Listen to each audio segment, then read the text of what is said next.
ನಮಸ್ಕಾರ. Classic YouTube ಚಾನಲಿಗೆ ತಮಗೆಲ್ಲರಿಗೂ ಆದರದ ಸ್ವಾಗತ.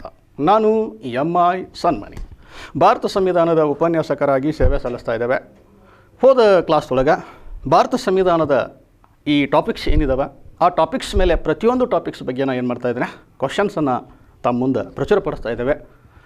ಹೋದ ಕ್ಲಾಸ್ ಒಳಗೆ ಭಾರತ ಸಂವಿಧಾನದ ಐತಿಹಾಸಿಕ ಹಿನ್ನೆಲೆ ಬಗ್ಗೆ ಯಾವ್ಯಾವ ಪ್ರಶ್ನೆಗಳು ಬರ್ತಾ ಇದ್ದಾವೆ ಅನ್ನೋದ್ರ ಬಗ್ಗೆ ಡಿಸ್ಕಷನ್ ಮಾಡಿದ್ವಿ. ಇವತ್ತು ನೆಕ್ಸ್ಟ್ ಬರ್ತಕ್ಕಂತಹ ಟಾಪಿಕ್ಕು ಭಾರತ ಸಂವಿಧಾನದ ರಚನೆ. ಭಾರತ ಸಂವಿಧಾನದ ರಚನೆ ಮೇಲೆ KS, PSI, police, FDA, SDA ಮುಂತಾದ ಸ್ಪರ್ಧಾತ್ಮಕ ಪರೀಕ್ಷೆಗಳಲ್ಲಿ ಒಂದೊಂದು ಪ್ರಶ್ನೆಯನ್ನು ಈ ಸಂವಿಧಾನದ ರಚನೆ ಮೇಲೆ ಕೇಳ್ತಾ ಇದ್ದಾರೆ. ಅದರಲ್ಲೂ ಪೊಲೀಸ್ ಡಿಪಾರ್ಟ್ಮೆಂಟದಲ್ಲಿ ಸುಮಾರು 2 ಪ್ರಶ್ನೆಗಳು ಇದರ ಮೇಲೆ ಬರುವಂಥ ಸಾಧ್ಯತೆ ಇದೆ. ಅಂದರೆ ಯಾವ್ಯಾವ ಪ್ರಶ್ನೆಗಳು ಬರ್ತಾ ಇದ್ದಾವೆ, ಈ ಟಾಪಿಕ್ನಲ್ಲಿ ಬರ್ತಕ್ಕಂತಹ ಪ್ರಶ್ನೆಗಳು ಯಾವುದವ ಅನ್ನೋದನ್ನು ಇವತ್ತು ನಾನು ಏನು ಮಾಡ್ತಾ ಇದ್ದೇನೆ, ಒಂದೊಂದಾಗಿ ಡಿಸ್ಕಷನ್ ಮಾಡ್ತಾ ಇದ್ದೇನೆ. ಹಾಗಾದರೆ ಇಲ್ಲಿ ಭಾರತ ಸಂವಿಧಾನದ ರಚನೆಗೆ ಸಂಬಂಧಪಟ್ಟ ಹಾಗೆ ಯಾವ್ಯಾವ ಪ್ರಶ್ನೆಗಳನ್ನು ಕಾಂಪಿಟೇಟಿವ್ ಎಕ್ಸಾಮ್ದಲ್ಲಿ ಕೇಳ್ತಾ ಇದ್ದಾರೆ ಅಂತಂದರೆ, ಇಲ್ಲಿ ಒಂದು ಪ್ರಶ್ನೆ ಏನಿದೆ ಅಂತಂದರೆ, ಭಾರತ ಸಂವಿಧಾನದ ರಚನೆಯ ಪರಿಕಲ್ಪನೆಯನ್ನು ಯಾವ ದೇಶದ ಸಂವಿಧಾನದಿಂದ ಎರವಲು ಪಡೆಯಲಾಗಿದೆ ಅಂತ ಕೇಳಿದ್ದಾರೆ. ಹಾಗಾದರೆ ಈ ಭಾರತ ಸಂವಿಧಾನದ ರಚನೆಯ ಪರಿಕಲ್ಪನೆಯನ್ನು ಈ ಪರಿಕಲ್ಪನೆಯನ್ನು ಯಾವ ದೇಶದಿಂದ ತೆಗೆದುಕೊಂಡಿದ್ದಾರೆ ಅಂತ 4 ಆಪ್ಷನ್ಸ್ ಕೊಟ್ಟಿದ್ದಾರೆ. 1 ಅಮೇರಿಕಾ ಕೊಟ್ಟಿದ್ದಾರೆ, 2 ರಷ್ಯಾ ಕೊಟ್ಟಿದ್ದಾರೆ, 3 ಬ್ರಿಟನ್ ಕೊಟ್ಟಿದ್ದಾರೆ, 4 ಜರ್ಮನಿ ಕೊಟ್ಟಿದ್ದಾರೆ. ಹಾಗಾದರೆ ಇಲ್ಲಿ ಸರಿಯಾದ ಉತ್ತರ ಯಾವುದಿದೆ ಅಂತಂದರೆ ಅಮೇರಿಕಾ ದೇಶ. ನೋಡಿ, ಅಮೇರಿಕಾ ದೇಶದ ಸಂವಿಧಾನದಿಂದ ನಾವು ಏನು ಮಾಡಿದ್ದೇವೆ ಅಂತಂದರೆ, ನಮ್ಮ ಸಂವಿಧಾನದ ರಚನೆಯ ಪರಿಕಲ್ಪನೆಯ ಒಂದು ಅಂಶವನ್ನು ನಾವು ಏನು ಮಾಡಿದ್ದೇವೆ ಅಂತಂದರೆ ಎರವಲು ಪಡೆದಿದ್ದೇವೆ. ರಷ್ಯಾ ಅಂತ ಅಲ್ಲ, ಆಮೇಲೆ ಬ್ರಿಟನ್ನೂ ಅಲ್ಲ, ನೆಕ್ಸ್ಟ್ ಜರ್ಮನಿನೂ ಅಲ್ಲ. ಅಮೇರಿಕಾ ದೇಶದಿಂದ ಈ ಸಂವಿಧಾನ ರಚನೆಯ ಪರಿಕಲ್ಪನೆಯನ್ನು ತೆಗೆದುಕೊಂಡಿದ್ದೇವೆ. ಅಷ್ಟೇ ಅಲ್ಲ, ಮೂಲಭೂತ ಹಕ್ಕುಗಳನ್ನು ತಗೊಂಡಿದ್ದೇವೆ. ಲಿಖಿತ ಸಂವಿಧಾನ ಅನ್ನುವಂಥ ಒಂದು ಪದವನ್ನು ಕೂಡ ನಾವು ಅಮೇರಿಕಾ ದೇಶದ ಸಂವಿಧಾನದಿಂದ ಎರವಲು ಪಡೆದಿದ್ದೇವೆ. ಹಾಗಾದರೆ ರಷ್ಯಾದಿಂದ ಮೂಲಭೂತ ಕರ್ತವ್ಯಗಳನ್ನು ಪಡೆದಿದ್ದೇವೆ. ಬ್ರಿಟನ್ನಿಂದ ಸಂಸದೀಯ ಪದ್ಧತಿ ಸರ್ಕಾರ, ಕಾನೂನಿನ ಆಳ್ವಿಕೆ ಅನ್ನುವಂಥ ಪದವನ್ನು ಪಡೆದಿದ್ದೇವೆ. ಜರ್ಮನಿಯಿಂದ ತುರ್ತು ಪರಿಸ್ಥಿತಿಯ ಉಪಬಂಧುಗಳು ಹಾಗೆ ರಾಷ್ಟ್ರಪತಿಗಿರ್ತಕ್ಕಂಥ ಅಧಿಕಾರಗಳ ಬಗ್ಗೆ ಈ ಜರ್ಮನಿ ದೇಶದ ಸಂವಿಧಾನದಿಂದ ನಾವು ಏನು ಮಾಡಿದ್ದೇವೆ, ಎರವಲು ಪಡೆದಿದ್ದೇವೆ. ಹಾಗಾದರೆ ಈ ಸಂವಿಧಾನ ರಚನೆಯ ಪರಿಕಲ್ಪನೆಯನ್ನು ಯಾವ ದೇಶದ ಸಂವಿಧಾನದಿಂದ ಪಡೆದಿದ್ದೇವೆ ಅಂತಂದರೆ ಅಮೇರಿಕಾ ದೇಶದ ಸಂವಿಧಾನದಿಂದ. ಹಾಗಾದರೆ ನೆಕ್ಸ್ಟ್ ಬರ್ತಕ್ಕಂತಹ ಪ್ರಶ್ನೆ ಎರಡನೇದಾಗಿ, ಸಂವಿಧಾನ ರಚನಾ ಸಭೆಯನ್ನು ರಚಿಸಿಕೊಳ್ಳಲು ಆದೇಶ ಮಾಡಿದ ಆಯೋಗ ಯಾವುದು ಅಂತ ಕೇಳಿದ್ದಾರೆ. ಇಲ್ಲಿ ನೋಡಿ, PSI ಮತ್ತು ಪೊಲೀಸ್ ಎಕ್ಸಾಮ್ದಲ್ಲಿ ಪುನಃ ಈ ಪ್ರಶ್ನೆಯನ್ನು ಕೇಳಿದ್ದಾನೆ. ಸಂವಿಧಾನ ರಚನಾ ಸಭೆಯನ್ನು ರಚಿಸಿಕೊಳ್ಳಲಿಕ್ಕೆ ಆದೇಶ ಮಾಡಿದಂಥ ಆಯೋಗ ಯಾವುದು ಅಂತ ಇಲ್ಲಿದೆ. ಇಲ್ಲಿ ಫಜಲ್ ಅಲಿ ಆಯೋಗ ಅಂತಿದೆ, ದಾರ್ ಆಯೋಗ ಅಂತಿದೆ, ಕ್ಯಾಬಿನೆಟ್ ಆಯೋಗ ಅಂತಿದೆ, JVP ಆಯೋಗ ಅಂತಿದೆ. ಹಾಗಾದರೆ ಈ 4 ಆಯೋಗದಲ್ಲಿ ಯಾವ ಆಯೋಗ ಈ ಸಂವಿಧಾನ ರಚನೆಯ ಸಭೆಯನ್ನು ರಚಿಸಿಕೊಳ್ಳಿಕ್ಕೆ ಆದೇಶ ಮಾಡ್ತಾ ಇದೆ ಅಂತಂದರೆ ಕ್ಯಾಬಿನೆಟ್ ಆಯೋಗ. ನೋಡಿ, ಇಲ್ಲಿ ಕ್ಯಾಬಿನೆಟ್ ಆಯೋಗ ಏನು ಮಾಡ್ತಾ ಇದೆ ಅಂದರೆ 1946ನೇ ಇಸ್ವಿಯೊಳಗೆ ಭಾರತ ದೇಶಕ್ಕೆ ಬರ್ತಾ ಇದೆ. ಈ ಕ್ಯಾಬಿನೆಟ್ ಆಯೋಗದಲ್ಲಿ ಕ್ರಿಪ್ಸ್, ಲಾರೆನ್ಸ್ ಮತ್ತು ಅಲೆಕ್ಸಾಂಡರ್ ಅನ್ನುವಂಥ 3 ಜನ ಸದಸ್ಯರಿರ್ತಾ ಇದ್ದಾರೆ. ಇವರು ಭಾರತ ದೇಶಕ್ಕೆ ಬಂದು ಸಂವಿಧಾನ ರಚಿಸ್ಕೊಳ್ಳಿಕ್ಕೆ ನೀವು ಭಾರತೀಯರು ಅರ್ಹರಿದ್ದೀರಿ, ನೀವೇನು ಮಾಡ್ಕೊಳ್ಳಿ ಅಂತಂದರೆ ಸಂವಿಧಾನವನ್ನು ರಚಿಸ್ಕೋರಿ ಅಂತ ಆದೇಶ ಮಾಡಿದರು. 9ನೇ ತಾರೀಕು ಡಿಸೆಂಬರ್ 1946ನೇ ಇಸ್ವಿಯೊಳಗೆ ಸಂವಿಧಾನ ರಚನಾ ಸಭೆ ಫಸ್ಟ್ ಭಾರತ ದೇಶದೊಳಗೆ ಅದು ನವದೆಹಲಿಯಲ್ಲಿ ಪ್ರಾರಂಭ ಆಗ್ತಾ ಇದೆ. ಅದರ ಅಧ್ಯಕ್ಷ ಸ್ಥಾನವನ್ನು ಸಚ್ಚಿದಾನಂದ ಸಿನ್ಹಾ ಅವರು ತಾತ್ಕಾಲಿಕವಾಗಿ ವಹಿಸಿದರೆ, ಅದರ ಕಾಯಂ ಅಧ್ಯಕ್ಷ ಸ್ಥಾನವನ್ನು ಯಾರು ಅಂದರೆ ರಾಜೇಂದ್ರ ಪ್ರಸಾದ್ ಅವರು ವಹಿಸ್ತಾ ಇದ್ದಾರೆ. ಹಾಗಾದರೆ ಸಂವಿಧಾನ ರಚಿಸಿಕೊಳ್ಳಿಕ್ಕೆ ಆದೇಶ ಮಾಡಿದಂಥ ಆಯೋಗ ಯಾವುದು ಅಂತ ಕೇಳಿದರೆ ಕ್ಯಾಬಿನೆಟ್ ಆಯೋಗ. ಇನ್ನೊಂದು ಹೆಸರಿಂದ ಏನು ಕರೀತಾರೆ, ಕ್ಯಾಬಿನೆಟ್ ಮಿಷನ್ ಅಂತೂ ಕೂಡ ಕರೀತಾರೆ. ಹಾಗಾದರೆ ಇನ್ನು ಉಳಿದಂತಹ 3 ಆಯೋಗಗಳಿದಾವೆ. ಇವು ಎದಕ್ಕೆ ಸಂಬಂಧಪಟ್ಟಿದ್ದಾವೆ ಅಂತಂದರೆ, ಫಜಲ್ ಅಲಿ ಆಯೋಗ ಯಾವುದಕ್ಕೆ ಸಂಬಂಧಪಟ್ಟಿದೆ ಅಂತಂದರೆ ರಾಜ್ಯಗಳ ಪುನರ್ರಚನೆಗೆ ಸಂಬಂಧಪಟ್ಟ ಹಾಗೆ. ಇವತ್ತು ಭಾರತ ದೇಶದಲ್ಲಿ ರಾಜ್ಯಗಳ ಪುನರ್ರಚನೆ ಆಗ್ತಾ ಇದೆ. ಇಲ್ಲಿ 1956ನೇ ಇಸ್ವಿಯೊಳಗೆ ರಾಜ್ಯಗಳ ಪುನರ್ರಚನೆ 14 ರಾಜ್ಯಗಳು, 6 ಕೇಂದ್ರಾಡಳಿತ ಪ್ರದೇಶಗಳು ಭಾರತ ದೇಶದೊಳಗೆ ಫಸ್ಟ್ ಉದಯ ಆಗ್ತಾ ಇದ್ದಾವೆ. ಈ ಫಜಲ್ ಅಲಿ ಆಯೋಗದ ಒಂದು ಶಿಫಾರಸ್ಸಿನ ಮೇರೆಗೆ, ಭಾರತದಲ್ಲಿ ರಾಜ್ಯಗಳ ಪುನರ್ರಚನೆ ಆಗ್ತಾ ಇದ್ದಾವೆ. ಹಾಗೆ ಇಲ್ಲಿ JVP ಆಯೋಗ ಮತ್ತು ದಾರ್ ಆಯೋಗ ಅಂತಿದೆ. ಇವು ಕೂಡ ರಾಜ್ಯಗಳ ರಚನೆಗೆ ಸಂಬಂಧಪಟ್ಟ ಹಾಗೆ ಇಲ್ಲಿ ರಚನೆ ಆದಂಥ ಆಯೋಗಗಳು ಕೂಡ ಹೌದು. ಇಲ್ಲಿ ರಾಜ್ಯಗಳ ರಚನೆಗೆ ಸಂಬಂಧಪಟ್ಟಂಗೆ ಫಜಲ್ ಅಲಿ ಆಯೋಗ ಆಗಿತ್ತು 1956ರೊಳಗೆ. 56 ಆದೇಶ ಮಾಡ್ತು. ದಾರ್ ಆಯೋಗ ಮತ್ತು ಜೆ.ವಿ.ಪಿ. ಆಯೋಗ 1948ನೇ ಇಸ್ವಿಯೊಳಗೆ ಇವು ಕೂಡ ಏನು ಮಾಡಿದ್ವು ಅಂತಂದರೆ ರಾಜ್ಯಗಳ ರಚನೆಗೆ ಸಂಬಂಧಪಟ್ಟಂಗೆ ಆಯೋಗ ರಚನೆ ಆಗಿತ್ತು. ಬಟ್ ಇಲ್ಲಿ ಬಂದಂತಹ ಪ್ರಶ್ನೆ ಏನಿದೆ ಅಂತಂದರೆ ರಚನಾ ಸಭೆಯನ್ನು ರಚಿಸಿಕೊಳ್ಳಿಕ್ಕೆ ಆದೇಶ ಮಾಡಿದಂಥ ಆಯೋಗ ಯಾವುದು ಅಂತ ಕೇಳಿದರೆ ಇಲ್ಲಿ ಕ್ಯಾಬಿನೆಟ್ ಆಯೋಗ ಸರಿಯಾದ ಉತ್ತರ ಹೌದು. ಹಾಗಾದರೆ ಈ ಕ್ಯಾಬಿನೆಟ್ ಆಯೋಗ 1946ನೇ ಇಸ್ವಿಯೊಳಗೆ ಸಂವಿಧಾನ ರಚಿಸಿಕೊಳ್ಳಿಕ್ಕೆ ಏನು ಮಾಡ್ತಾ ಇದೆ, ಆದೇಶ ಮಾಡ್ತಾ ಇದೆ. ಹಾಗಾದರೆ ನೆಕ್ಸ್ಟ್ 3ನೇ ಪ್ರಶ್ನೆ ಏನಿದೆ ಅಂತಂದರೆ ಕ್ಯಾಬಿನೆಟ್ ಆಯೋಗದ ಶಿಫಾರಸ್ಸಿನ ಮೇರೆಗೆ ನೋಡಿ, ಕ್ಯಾಬಿನೆಟ್ ಆಯೋಗದ ಶಿಫಾರಸ್ಸಿನ ಮೇರೆಗೆ ಭಾರತದಲ್ಲಿ ಸಂವಿಧಾನ ರಚನಾ ಸಭೆಯ ಮೊದಲ ಅಧಿವೇಶನ ನಡೆದದ್ದು ಯಾವಾಗ ಅಂತ ಕೇಳಿದರೆ ನೋಡಿ, ಈ ಕ್ಯಾಬಿನೆಟ್ ಆಯೋಗ 1946ನೇ ಇಸ್ವಿಯೊಳಗೆ ಕ್ರಿಪ್ಸ್ ಮತ್ತು ಲಾರೆನ್ಸ್ ಮತ್ತು ಅಲೆಕ್ಸಾಂಡರ್ ಅನ್ನುವಂತಹ ಸದಸ್ಯರಿಂದ ಇವರು 3 ಜನ ಇಂಗ್ಲೆಂಡ್ನಿಂದ ಬಂದು ಭಾರತ ದೇಶದಲ್ಲಿ ಏನು ಮಾಡ್ತಾ ಇದ್ದಾರೆ, ಸಂವಿಧಾನ ರಚಿಸಿಕೊಳ್ಳಿಕ್ಕೆ ಆದೇಶ ಮಾಡ್ತಾ ಇದ್ದಾರೆ. ಹಾಗಾದರೆ ಈ ಸಂವಿಧಾನ ರಚನಾ ಸಭೆಯ ಮೊದಲ ಅಧಿವೇಶನ ಪ್ರಾರಂಭ ಆದದ್ದು ಯಾವಾಗ ಅಂತ ಇಲ್ಲಿ ಕ್ವಶನ್ ಇದೆ. ಇದು ಕೂಡ ಪೊಲೀಸ್ ಡಿಪಾರ್ಟ್ಮೆಂಟ್ದೊಳಗೆ ಎಕ್ಸಾಮ್ದೊಳಗೆ ಭಾಳ ಸರಿ ಇದನ್ನು ಮಾಡಿದಾನ ಕೇಳಿದಾನ. ಮೊದಲ ಅಧಿವೇಶನ ನಡೆದದ್ದು ಯಾವಾಗ ಅಂತಂದರೆ 9 ಡಿಸೆಂಬರ್ ಅಂತ ಕೊಟ್ಟಿದ್ದಾರೆ 47, 9 ಡಿಸೆಂಬರ್ 1946 ಅಂತ ಕೊಟ್ಟಿದ್ದಾರೆ, 9 ಡಿಸೆಂಬರ್ 1948 ಅಂತ ಕೊಟ್ಟಿದ್ದಾರೆ, 9 ನವೆಂಬರ್ 1946 ಅಂತ ಕೊಟ್ಟಿದ್ದಾರೆ. ಹಾಗಾದರೆ ಈ 4ರಲ್ಲಿ ಸರಿಯಾದ ಉತ್ತರ ಯಾವುದು ಅಂತಂದರೆ 9 ಡಿಸೆಂಬರ್ 1946ನೇ ಇಸ್ವಿಯೊಳಗೆ ಫಸ್ಟ್ ಸಂವಿಧಾನ ರಚನಾ ಸಭೆಯ ಮೊದಲ ಅಧಿವೇಶನ ಜರುಗ್ತಾ ಇದೆ. ಎಲ್ಲಿ ಅಂತಂದರೆ ನವದೆಹಲಿಯಲ್ಲಿ. ಈ ನವದೆಹಲಿಯಲ್ಲಿ ನಡೆದಂಥ ಸಂವಿಧಾನ ರಚನಾ ಸಭೆಯ ತಾತ್ಕಾಲಿಕ ಅಧ್ಯಕ್ಷ ಸ್ಥಾನವನ್ನು ವಹಿಸಿದವರು ಅಂತಂದರೆ ಸಚ್ಚಿದಾನಂದ ಸಿನ್ಹಾ. ಮುಂದೆ 11ನೇ ತಾರೀಕಿಗೆ ಡಾಕ್ಟರ್ ರಾಜೇಂದ್ರ ಪ್ರಸಾದ್ ಅವರು ಕಾಯಂ ಅಧ್ಯಕ್ಷರಾಗಿ ಏನು ಮಾಡ್ತಾ ಇದ್ದಾರೆ, ಸೇವೆ ಸಲ್ಲಿಸ್ತಾ ಇದ್ದಾರೆ. ಹಾಗಾದರೆ ಸಂವಿಧಾನ ರಚನಾ ಸಭೆಯ ಮೊದಲ ಅಧಿವೇಶನ ಎಷ್ಟು ಜನ ಸದಸ್ಯರಿಂದ ಕೂಡಿತ್ತು ಅಂತಂದರೆ 389 ಜನ ಸದಸ್ಯರಿಂದ ಕೂಡಿತ್ತು. ಈ ಮೊದಲ ಅಧಿವೇಶನ ಪ್ರಾರಂಭಗೊಂಡಾಗ 389 ಮೆಂಬರ್ಸ್ ಈ ಸಂವಿಧಾನದ ಮೊದಲ ಅಧಿವೇಶನದಲ್ಲಿ ಇದ್ದರು. ಇದು ನಡೆದಿದ್ದು 9 ಡಿಸೆಂಬರ್ 1946. ಹಾಗಾದರೆ ಇಲ್ಲಿ ಡಿಸೆಂಬರ್ 1947 ಅಂತಿದೆ, ತಪ್ಪುತ್ರ. ಇಲ್ಲಿ 1948 ಅಂತಿದೆ, ತಪ್ಪುತ್ರ. ಇಲ್ಲಿ ನವೆಂಬರ್ 9 1946 ಅಂತಿದೆ, ಇದು ಕೂಡ ತಪ್ಪಾದ ಉತ್ತರ. ಹಾಗಾದರೆ ಇಲ್ಲಿ ಸರಿಯಾದ ಉತ್ತರ ಯಾವುದು ಅಂತಂದರೆ 9 ಡಿಸೆಂಬರ್ 1946. ಹಾಗಾದರೆ ಮತ್ತೆ ಯಾವ ಪ್ರಶ್ನೆಯನ್ನು ಎಕ್ಸಾಮ್ದೊಳಗೆ ಕೇಳ್ಬೋದು ಅಂತಂದರೆ 4ನೇ ಪ್ರಶ್ನೆಯಲ್ಲಿ ಏನಿದೆ ಅಂತಂದರೆ ಭಾರತ ಸಂವಿಧಾನ ರಚನಾ ಸಭೆಯ ಒಳಗೊಂಡ ಸದಸ್ಯರ ಸಂಖ್ಯೆ ಎಷ್ಟು ಅಂತ ಇದೆ. ಈಗ ನಾವು ಡಿಸ್ಕಷನ್ ಮಾಡಿದ್ವಿ. ಸಂವಿಧಾನದ ಮೊದಲ ಅಧಿವೇಶನ 1946 ಡಿಸೆಂಬರ್ 9 ಏನಾಗ್ತಾ ಇದೆ, ಪ್ರಾರಂಭ ಆಗ್ತಾ ಇದೆ. ಪ್ರಾರಂಭ ಆಗಾದಾಗ ಎಷ್ಟು ಜನ ಸದಸ್ಯರಿಂದ ಕೂಡಿತ್ತು ಅಂತಂದರೆ 389. ನೋಡಿ ಇಲ್ಲಿ 4 ಆಪ್ಷನ್ಸಲ್ಲಿ 380 ಇದೆ, ತಪ್ಪುತ್ರ. 292 ಇದೆ, ತಪ್ಪುತ್ರ. 284 ಇದೆ, ಇದು ಕೂಡ ತಪ್ಪುತ್ರ. ಹಾಗಾದರೆ ಇಲ್ಲಿ ಸರಿಯಾದ ಉತ್ತರ ಯಾವುದು ಅಂತಂದರೆ 389. ಈ 389ರಲ್ಲಿ 292 ಜನ ಸದಸ್ಯರು ಬ್ರಿಟಿಷ್ ಇಂಡಿಯಾ ಪ್ರಾಂತದಿಂದ, 93 ಜನ ಸದಸ್ಯರು ದೇಶೀಯ ಸಂಸ್ಥಾನಗಳಿಂದ, 4 ಜನ ಸದಸ್ಯರು ಕೇಂದ್ರಾಡಳಿತ ಪ್ರದೇಶಗಳಿಂದ ಇಲ್ಲೇನಾಗಿದ್ದರು, ಆಯ್ಕೆಯಾಗಿದ್ದರು. ಒಟ್ಟು ಎಷ್ಟು ಜನ ಅಂತಂದರೆ 389 ಮೆಂಬರ್ಸ್ ಫಸ್ಟ್ ಸಂವಿಧಾನ ರಚನಾ ಸಭೆಯಲ್ಲಿ ಇದ್ದರು ಅಂತ ನಾವು ಇಲ್ಲಿ ಕಾಣ್ಬೋದು. ಹಾಗಾದರೆ ಈ ಸಂವಿಧಾನ ರಚನಾ ಸಭೆ ಇಲ್ಲಿ ಲಾಸ್ಟ್ 26 ನವೆಂಬರ್ 1949ನೇ ಇಸ್ವಿಯಂದು ಅಂಗೀಕಾರಗೊಂಡಾಗ ಇಲ್ಲಿ ಎಷ್ಟು ಜನ ಇದ್ದರು ಅಂತಂದರೆ 284 ಇದ್ದರು. ಆದರೆ ಫಸ್ಟ್ ಅಧಿವೇಶನದಲ್ಲಿ 389, ಲಾಸ್ಟ್ ಅಧಿವೇಶನದಲ್ಲಿ 284 ಮೆಂಬರ್ಸನ್ನು ನಾವು ಏನು ಮಾಡ್ತಾ ಇದ್ದೇವೆ, ಕಾಣ್ತಾ ಇದ್ದೇವೆ. ಇದಕ್ಕೆ ಸರಿಯಾದ ಉತ್ತರ ಯಾವುದು ಅಂತಂದರೆ 389 ಸರಿಯಾದ ಉತ್ತರ ಹೌದು. ಹಾಗಾದರೆ ಮತ್ತು ನೆಕ್ಸ್ಟ್ ಪ್ರಶ್ನೆ, ಸಂವಿಧಾನ ರಚನಾ ಸಭೆಯ ತಾತ್ಕಾಲಿಕ ಅಧ್ಯಕ್ಷ ಯಾರು ಅಂತ ಇದೆ. ಇದು ಕೂಡ ಕ್ವಶನನ್ನು ಪೊಲೀಸ್ ಎಕ್ಸಾಮ್ದಲ್ಲಿ ಮತ್ತು PSI ಎಕ್ಸಾಮ್ದಲ್ಲಿ ಕೇಳಿದ್ದಾರೆ. ಸಂವಿಧಾನ ರಚನಾ ಸಭೆಯ ತಾತ್ಕಾಲಿಕ ಅಧ್ಯಕ್ಷ ಯಾರು ಅಂತ 4 ಆಪ್ಷನ್ಸ್ ಕೊಟ್ಟಿದ್ದಾರೆ. ಸಚ್ಚಿದಾನಂದ ಸಿನ್ಹಾ ಅಂತಿದೆ, ರಾಜೇಂದ್ರ ಪ್ರಸಾದ್ ಅಂತಿದೆ, ಅಂಬೇಡ್ಕರ್ ಅವರಂತಿದೆ, ಜವಾಹರ್ಲಾಲ್ ನೆಹರು ಅಂತ ಇದೆ. ಹಾಗಾದರೆ ಇಲ್ಲಿ ಸರಿಯಾದ ಉತ್ತರ ಯಾವುದು ಅಂತಂದರೆ ಸಚ್ಚಿದಾನಂದ ಸಿನ್ಹಾ. ಈ ಸಚ್ಚಿದಾನಂದ ಸಿನ್ಹಾ 1946 9 ಡಿಸೆಂಬರ್ದಂದು ಏನಾದರೂ ಅಂತಂದರೆ 9 ಡಿಸೆಂಬರ್ 1946 ಸಂವಿಧಾನ ರಚನಾ ಸಭೆಯ ತಾತ್ಕಾಲಿಕ ಅಧ್ಯಕ್ಷರಾಗಿ ಏನಾಗ್ತಾ ಇದ್ದಾರೆ, ಆಯ್ಕೆ ಆಗ್ತಾ ಇದ್ದಾರೆ. ಮುಂದೆ ರಾಜೇಂದ್ರ ಪ್ರಸಾದ್ ಆಗಿದ್ದು 11 ಡಿಸೆಂಬರ್. ಇವರು 11 ಡಿಸೆಂಬರ್ದಂದು ಕಾಯಂ ಅಧ್ಯಕ್ಷರಾಗಿ ಆಯ್ಕೆ ಆಗ್ತಾ ಇದ್ದಾರೆ. ಆಮೇಲೆ ಅಂಬೇಡ್ಕರ್ ಅವರು ಸಂವಿಧಾನ ಕರಡು ಸಮಿತಿಯ ಅಧ್ಯಕ್ಷ ಸ್ಥಾನವನ್ನು ವಹಿಸ್ಕೊತಾ ಇದ್ದಾರೆ. ಜವಾಹರ್ಲಾಲ್ ನೆಹರು ಅವರು ಭಾರತದ ಪ್ರಥಮ ಇಲ್ಲಿ ಪ್ರಧಾನಮಂತ್ರಿಗಳು ಅಷ್ಟೇ ಅಲ್ಲ, ಕೇಂದ್ರ ಸಂವಿಧಾನ ರಚನಾ ಸಭೆಯ ಅಧ್ಯಕ್ಷರಾಗಿಯೂ ಕೂಡ ಇಲ್ಲಿ ಏನಾಗ್ತಾ ಇದ್ದಾರೆ, ಆಯ್ಕೆ ಆಗ್ತಾ ಇದ್ದಾರೆ. ಹಾಗಾದರೆ ಇದಕ್ಕೆ ಸರಿಯಾದ ಉತ್ತರ ಯಾವುದು ಅಂತಂದರೆ ತಾತ್ಕಾಲಿಕ ಅಧ್ಯಕ್ಷ ಯಾರು ಅಂತ ಕೇಳಿದ್ದಾರೆ, ಸಚ್ಚಿದಾನಂದ ಸಿನ್ಹಾ ಸರಿಯಾದ ಉತ್ತರ ಹೌದು.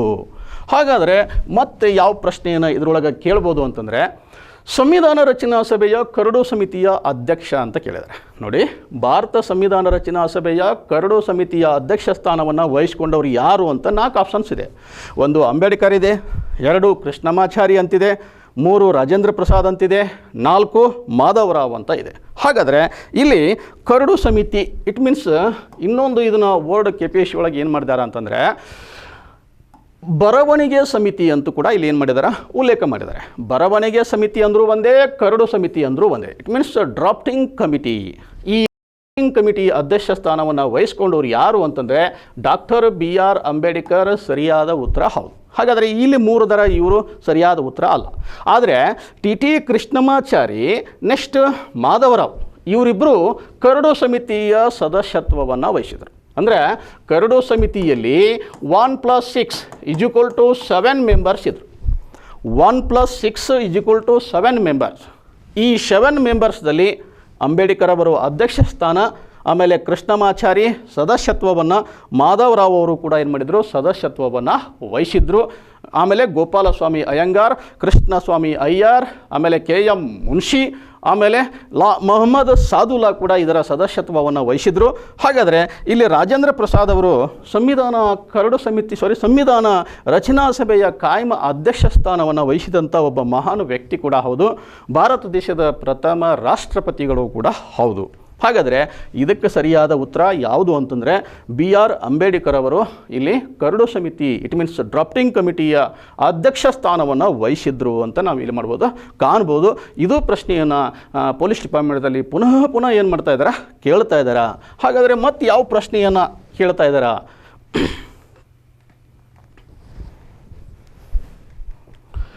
ಸಂವಿಧಾನ ರಚನಾ ಸಭೆಯ ಮೂಲಭೂತ ಹಕ್ಕುಗಳ ಸಮಿತಿ ಅಧ್ಯಕ್ಷ ಯಾರು ಅಂತ ಇದೆ. ಹಾಗಾದರೆ ಸಂವಿಧಾನ ರಚನಾ ಸಮಿತಿ ಒಳಗೆ ಒಂದು ಮೂಲಭೂತ ಹಕ್ಕುಗಳ ಸಮಿತಿ ಅಂತ ಇತ್ತು. ಆ ಮೂಲಭೂತ ಹಕ್ಕುಗಳ ಸಮಿತಿಯ ಅಧ್ಯಕ್ಷ ಸ್ಥಾನವನ್ನು ವಹಿಸಿದವರು ಯಾರು ಅಂತ ಇಲ್ಲಿ ಪ್ರಶ್ನೆ ಮಾಡಿದ್ದಾರೆ. 4 ಆಪ್ಷನ್ಸ್ ಇದೆ. ರಾಜೇಂದ್ರ ಪ್ರಸಾದ್ ಇದೆ, ಅಂಬೇಡ್ಕರ್ ಅವರಿದ್ದಾರೆ, ಸಚ್ಚಿದಾನಂದ ಸಿನ್ಹಾ ಅಂತಿದೆ, ಸರ್ದಾರ್ ವಲ್ಲಭಭಾಯಿ ಪಟೇಲ್ ಅಂತ ಇದೆ. ಹಾಗಾದರೆ ಇದಕ್ಕೆ ಸರಿಯಾದ ಉತ್ತರ ಯಾವುದು? ಈ ಮೂಲಭೂತ ಹಕ್ಕುಗಳ ಸಮಿತಿಯ ಅಧ್ಯಕ್ಷ ಸ್ಥಾನವನ್ನು ವಹಿಸಿದವರು ಯಾರು ಅಂತಂದರೆ ಸರ್ದಾರ್ ವಲ್ಲಭಭಾಯಿ ಪಟೇಲ್ ಸರಿಯಾದ ಉತ್ತರ ಹೌದು. ಇಲ್ಲಿ ಸರ್ದಾರ್ ವಲ್ಲಭಭಾಯಿ ಪಟೇಲ್ ಅವರು ಮೂಲಭೂತ ಹಕ್ಕುಗಳ ಸಮಿತಿಯ ಅಧ್ಯಕ್ಷ ಸ್ಥಾನವನ್ನು ವಹಿಸಿದರು. ಅಷ್ಟೇ ಅಲ್ಲ, ಭಾರತ ದೇಶದೊಳಗೆ ಫಸ್ಟ್ ಉಪ ಪ್ರಧಾನಮಂತ್ರಿಗಳಾಗಿ ಕೂಡ ಇಲ್ಲಿ ಸರ್ದಾರ್ ವಲ್ಲಭಭಾಯಿ ಪಟೇಲ್ ಅವರು ಏನು ಮಾಡಿದ್ದಾರೆ, ಸೇವೆ ಸಲ್ಲಿಸಿದ್ದಾರೆ. ಇವತ್ತು ಸರ್ದಾರ್ ವಲ್ಲಭಭಾಯಿ ಪ್ರತಿಮೆ ಕೂಡ ಇವತ್ತು ಗುಜರಾತ್ ರಾಜ್ಯದಲ್ಲಿ ನಾವು ಇವತ್ತು ವಡೋರಾದಲ್ಲಿ ಏನು ಮಾಡ್ತಾ ಇದ್ದೇವೆ, ಕಾಣ್ತಾ ಇದ್ದೇವೆ. ಹಾಗಾದರೆ ಇನ್ನು 3 ಜನ ಏನಾದರೆ ರಾಜೇಂದ್ರ ಪ್ರಸಾದ್ ಅಂತಿದೆ, ಅಂಬೇಡ್ಕರ್ ಅಂತಿದೆ, ಸಿನ್ಹಾ ಅಂತಿದೆ. ಬಟ್ ಇದಕ್ಕೆ ತಪ್ಪಾದ ಉತ್ತರ. ಇಲ್ಲಿ ರಾಜೇಂದ್ರ ಪ್ರಸಾದ್ ಫಸ್ಟ್ ರಾಷ್ಟ್ರಪತಿಗಳಾಗಿ, ಕಾನೂನು ಮಂತ್ರಿಗಳಾಗಿ ಅಂಬೇಡ್ಕರ್ ಕರಡು ಸಮಿತಿಯ ಅಧ್ಯಕ್ಷ ಸ್ಥಾನವನ್ನು ವಹಿಸಿದರು. ರಚನಾ ಸಭೆಯ ತಾತ್ಕಾಲಿಕ ಅಧ್ಯಕ್ಷ ಸ್ಥಾನವನ್ನು ಸಚ್ಚಿದಾನಂದ ಸಿನ್ಹಾ ಅವರು ಕೂಡ ಏನು ಮಾಡಿದರು, ವಹಿಸಿದರು. ಹಾಗಾದರೆ ಈ ಹಕ್ಕುಗಳ ಸಮಿತಿ ಅಧ್ಯಕ್ಷ ಸ್ಥಾನವನ್ನು ವಹಿಸಿದ್ದು ಯಾರು ಅಂತಂದರೆ ಸರ್ದಾರ್ ವಲ್ಲಭಭಾಯಿ ಪಟೇಲ್ ಸರಿಯಾದ ಉತ್ತರ ಹೌದು. ಹಾಗಾದರೆ ಮತ್ತೆ ಯಾವ ಪ್ರಶ್ನೆಯನ್ನು ಈ ಪೊಲೀಸ್ ಡಿಪಾರ್ಟ್ಮೆಂಟ್ದಲ್ಲಿ ಕೇಳಿದಾನ, ಅದು ರಚನಾ ಸಭೆಗೆ ಸಂಬಂಧಪಟ್ಟ ಹಾಗೆ ಅಂತಂದರೆ ಸಂವಿಧಾನ ರಚನಾ ಸಭೆಯ ಸಲಹೆಗಾರರು ಯಾರಾಗಿದ್ದರು ಅಂತ ಇದೆ. ನೋಡಿ, ಸಂವಿಧಾನ ರಚನಾ ಸಭೆಯ ಸಲಹೆಗಾರರು MN ರಾಯ್ ಅಂತಿದೆ, BR ಅಂಬೇಡ್ಕರ್ ಅಂತಿದೆ, BN ರಾವ್ ಅಂತಿದೆ, ಆಮೇಲೆ ಜವಾಹರ್ಲಾಲ್ ನೆಹರು ಅಂತ ಇದೆ. ಹಾಗಾದರೆ ಸಂವಿಧಾನಿಕ ಸಲಹೆಗಾರ BN ರಾವ್ ಸರಿಯಾದ ಉತ್ತರ ಹೌದು. ನೋಡಿ, ಬಿಯನಗಲ್ ನರಸಿಂಹರಾವ್ ಅವರು ಸಂವಿಧಾನಿಕ ಸಲಹೆಗಾರರಾಗಿ ಏನಾಗಿದ್ದರು, ಆಯ್ಕೆ ಆಗಿದ್ದರು. ಹಾಗಾದರೆ ಇಲ್ಲಿ MN ರಾಯ್ ಅಂತಿದೆ. ಈ MN ರಾಯ್ ಅವರು ಏನಾಗಿದ್ದರು ಅಂತಂದರೆ ಸಂವಿಧಾನ ರಚನಾ ಸಭೆಯ ಅಗತ್ಯತೆಯನ್ನು ಫಸ್ಟ್ ಭಾರತ ದೇಶದಲ್ಲಿ ಪ್ರತಿಪಾದಿಸಿದವರು ಯಾರು ಅಂತ ಕ್ವಶನ್ ಕೇಳಿದ್ದಾರೆ. ಅದಕ್ಕಿದು ಸರಿಯಾದ ಉತ್ತರ ಹೌದು. ಹಾಗಾದರೆ ಸಂವಿಧಾನ ರಚನಾ ಸಭೆಯ ಅಗತ್ಯತೆಯನ್ನು ಪ್ರತಿಪಾದಿಸಿದವರು MN ರಾಯ್ ಆದರೆ ಅಂದರೆ ಮನಬೇಂದ್ರನಾಥ ರಾಯ. ಅಂಬೇಡ್ಕರ್ ಅವರು ಸಂವಿಧಾನ ಕರಡು ಸಮಿತಿಯ ಅಧ್ಯಕ್ಷರು ಪ್ರಥಮ ಕಾನೂನು ಮಂತ್ರಿಗಳೂ ಕೂಡ ಹೌದು. ಜವಾಹರ್ಲಾಲ್ ನೆಹರು ಅವರು ಭಾರತ ದೇಶದ ಪ್ರಥಮ ಪ್ರಧಾನಮಂತ್ರಿಗಳು ಅಷ್ಟೇ ಅಲ್ಲ, ಕೇಂದ್ರ ಸಂವಿಧಾನ ರಚನಾ ಸಭೆಯ ಅಧ್ಯಕ್ಷ ಸ್ಥಾನವನ್ನು ಕೂಡ ಇವರು ಏನು ಮಾಡಿದರು, ವಹಿಸಿದ್ರು. ಆದರೆ ಇಲ್ಲಿ ಸರಿಯಾದ ಉತ್ತರ ಈ 4ರಲ್ಲಿ ಯಾವುದಿದೆ ಅಂತಂದರೆ BN ರಾವ್ ಸರಿಯಾದ ಉತ್ತರ, ಬೆನಗಲ್ ನರಸಿಂಹರಾವ್. ಹಾಗಾದರೆ ಇವು 3 ಏನದವ ಅಂತಂದರೆ ತಪ್ಪಾದ ಉತ್ತರ ಹೌದು. ಹಾಗಾದರೆ ಮತ್ತೆ ಯಾವ ಪ್ರಶ್ನೆಯನ್ನು ಇಲ್ಲಿ ಎಕ್ಸಾಮ್ದೊಳಗೆ ಕೇಳ್ಬೋದು ಅಂತಂದರೆ, ಸಂವಿಧಾನ ರಚನಾ ಸಭೆಯಲ್ಲಿ ಬಾವುಟಗಳ ಸಮಿತಿಯ ಅಧ್ಯಕ್ಷ ಆಗಿದ್ದವರು ಯಾರು ಅಂತ ಇದೆ. ಇಲ್ಲಿ ಸಂವಿಧಾನ ರಚನಾ ಸಮಿತಿಯಲ್ಲಿ ಒಂದು ಬಾವುಟಗಳ ಸಮಿತಿ ಅಂತ ಇತ್ತು. ಈ ಬಾವುಟಗಳ ಸಮಿತಿಯ ಅಧ್ಯಕ್ಷ ಸ್ಥಾನವನ್ನು ವಹಿಸಿದವರು ಯಾರು ಅಂತ 4 ಆಪ್ಷನ್ಸ್ ಕೊಟ್ಟಿದ್ದಾರೆ. ಒಂದು ಸರ್ದಾರ್ ವಲ್ಲಭಭಾಯಿ ಪಟೇಲ್, ರಾಜೇಂದ್ರ ಪ್ರಸಾದ್ ಅಂತ ಕೊಟ್ಟಿದ್ದಾರೆ, BR ಅಂಬೇಡ್ಕರ್ ಅಂತ ಕೊಟ್ಟಿದ್ದಾರೆ, ಜವಾಹರ್ಲಾಲ್ ನೆಹರು ಅಂತ ಕೊಟ್ಟಿದ್ದಾರೆ. ಹಾಗಾದರೆ ಇದರಲ್ಲಿ ಸರಿಯಾದ ಉತ್ತರ ಯಾವುದು ಅಂತಂದರೆ ಸಂವಿಧಾನ ರಚನಾ ಸಭೆಯಲ್ಲಿ ಬಾವುಟಗಳ ಸಮಿತಿ ಅಧ್ಯಕ್ಷ ಸ್ಥಾನವನ್ನು ವಹಿಸಿದವರು ಯಾರು ಅಂತಂದರೆ ರಾಜೇಂದ್ರ ಪ್ರಸಾದ್ ಸರಿಯಾದ ಉತ್ತರ ಹೌದು. ವಲ್ಲಭಭಾಯಿ ಪಟೇಲ್ ಮೂಲಭೂತ ಹಕ್ಕುಗಳ ಸಮಿತಿಗಿದ್ದರು, ಅಂಬೇಡ್ಕರ್ ಅವರು ಕರಡು ಸಮಿತಿಯ ಅಧ್ಯಕ್ಷ ಸ್ಥಾನವನ್ನು ವಹಿಸಿದರು, ನೆಹರು ಅವರು ಕೇಂದ್ರ ಸಮಿತಿಗಳ ಅಧ್ಯಕ್ಷ ಸ್ಥಾನವನ್ನು ಅವರು ವಹಿಸಿದರು. ಬಟ್ ಈ ಬಾವುಟಗಳ ಸಮಿತಿಯ ಅಧ್ಯಕ್ಷ ಸ್ಥಾನವನ್ನು ವಹಿಸಿದವರು ಯಾರು ಅಂತಂದರೆ ರಾಜೇಂದ್ರ ಪ್ರಸಾದ್ ಅವರು. ಹಾಗಾಗಿ ಇಲ್ಲಿ ಬಿ ಏನಿದೆ ಅಂತಂದರೆ ಸರಿಯಾದ ಉತ್ತರ ಹೌದು. ಹಾಗಾದರೆ ಇದಕ್ಕೆ ಈ 3 ಏನದವ ಅಂತಂದರೆ ತಪ್ಪುತ್ತರ ಅಂತ ನಾವು ಕಾಣ್ಬೋದು. ಹಾಗಾದರೆ ಮತ್ತೆ ಪ್ರಶ್ನೆ ಯಾವುದು ಕೇಳ್ಬೋದು ಅಂತಂದರೆ ಕಮ್ಯುನಿಸ್ಟ್ ಸಮುದಾಯದಿಂದ ಭಾಗವಹಿಸಿದ ಮಹನೀಯರು. ಅಂದರೆ ಸಂವಿಧಾನ ರಚನಾ ಸಭೆಯಲ್ಲಿ ಕಮ್ಯುನಿಸ್ಟ್ ಸಮುದಾಯ ನೋಡಿ, ಕಮ್ಯುನಿಸ್ಟ್ ಸಮುದಾಯದಿಂದ ಭಾಗವಹಿಸಿದರು, SC ಸಮುದಾಯದಿಂದ ಭಾಗವಹಿಸಿದರು, ಮುಸ್ಲಿಂ ಸಮುದಾಯದಿಂದ ಭಾಗವಹಿಸಿದರು, ಸಿಖ್ ಸಮುದಾಯದಿಂದ ಭಾಗವಹಿಸಿದರು, ಕ್ರಿಶ್ಚಿಯನ್ ಸಮುದಾಯದಿಂದ ಭಾಗವಹಿಸಿದರು, ಆಮೇಲೆ ಕಮ್ಯುನಿಸ್ಟ್ ಸಮುದಾಯದಿಂದ ಭಾಗವಹಿಸಿದರು, ಗುರ್ಗಾ ಸಮುದಾಯದಿಂದ ಭಾಗವಹಿಸಿದರು. ಇಲ್ಲಿ ವಿವಿಧ ಸಮುದಾಯಗಳಿಂದ ವಿವಿಧ ಮಹನೀಯರು ಭಾಗವಹಿಸಿದರು. ಆದರೆ ಇಲ್ಲಿ ಏನು ಪ್ರಶ್ನೆ ಇದೆ ಅಂತಂದರೆ 4 ಆಪ್ಷನ್ಸ್ ಕೊಟ್ಟಿದ್ದಾರೆ.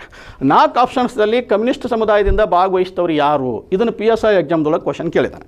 ಕಮ್ಯುನಿಸ್ಟ್ ಸಮುದಾಯದಿಂದ ಭಾಗವಹಿಸಿದಂಥ ಮಹನೀಯರು ಸೋಮನಾಥ್ ಲಹರಿ ಅಂತಿದೆ, ಅಂಬೇಡ್ಕರ್ ಅಂತ ಕೊಟ್ಟಿದ್ದಾರೆ, ಮುಖರ್ಜಿ ಅಂತ ಕೊಟ್ಟಿದ್ದಾರೆ, ಬಲದೇವ್ ಸಿಂಗ್ ಅಂತ ಕೊಟ್ಟಿದ್ದಾರೆ.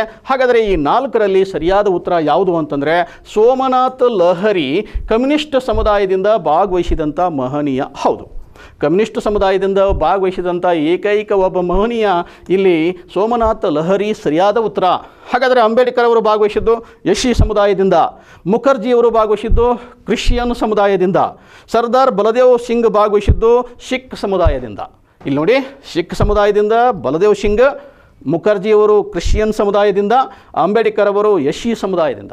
SC ಸಮುದಾಯದಿಂದ ಅಂಬೇಡ್ಕರ್ ಅಷ್ಟೇ ಅಲ್ಲ, ಜಗಜೀವನ್ ರಾಮ್ ಅಂತ ಕೂಡ ಅವರಿದ್ದರು. ಅವರು ಏನು ಮಾಡಿದರು ಅಂತಂದರೆ ಈ ಪರಿಶಿಷ್ಟ ಜಾತಿ ಸಮುದಾಯದಿಂದ ಭಾಗವಹಿಸಿದಂಥ ಮಹನೀಯ ಹೌದು. ಆದರೆ ಇಲ್ಲಿ ಬಂದಂಥ ಪ್ರಶ್ನೆ ಕಮ್ಯುನಿಸ್ಟ್ ಸಮುದಾಯ. ಈ ಕಮ್ಯುನಿಸ್ಟ್ ಸಮುದಾಯದಿಂದ ಭಾಗವಹಿಸಿದವರು ಸೋಮನಾಥ್ ಲಹರಿ ಸರಿಯಾದ ಉತ್ತರ ಹೌದು.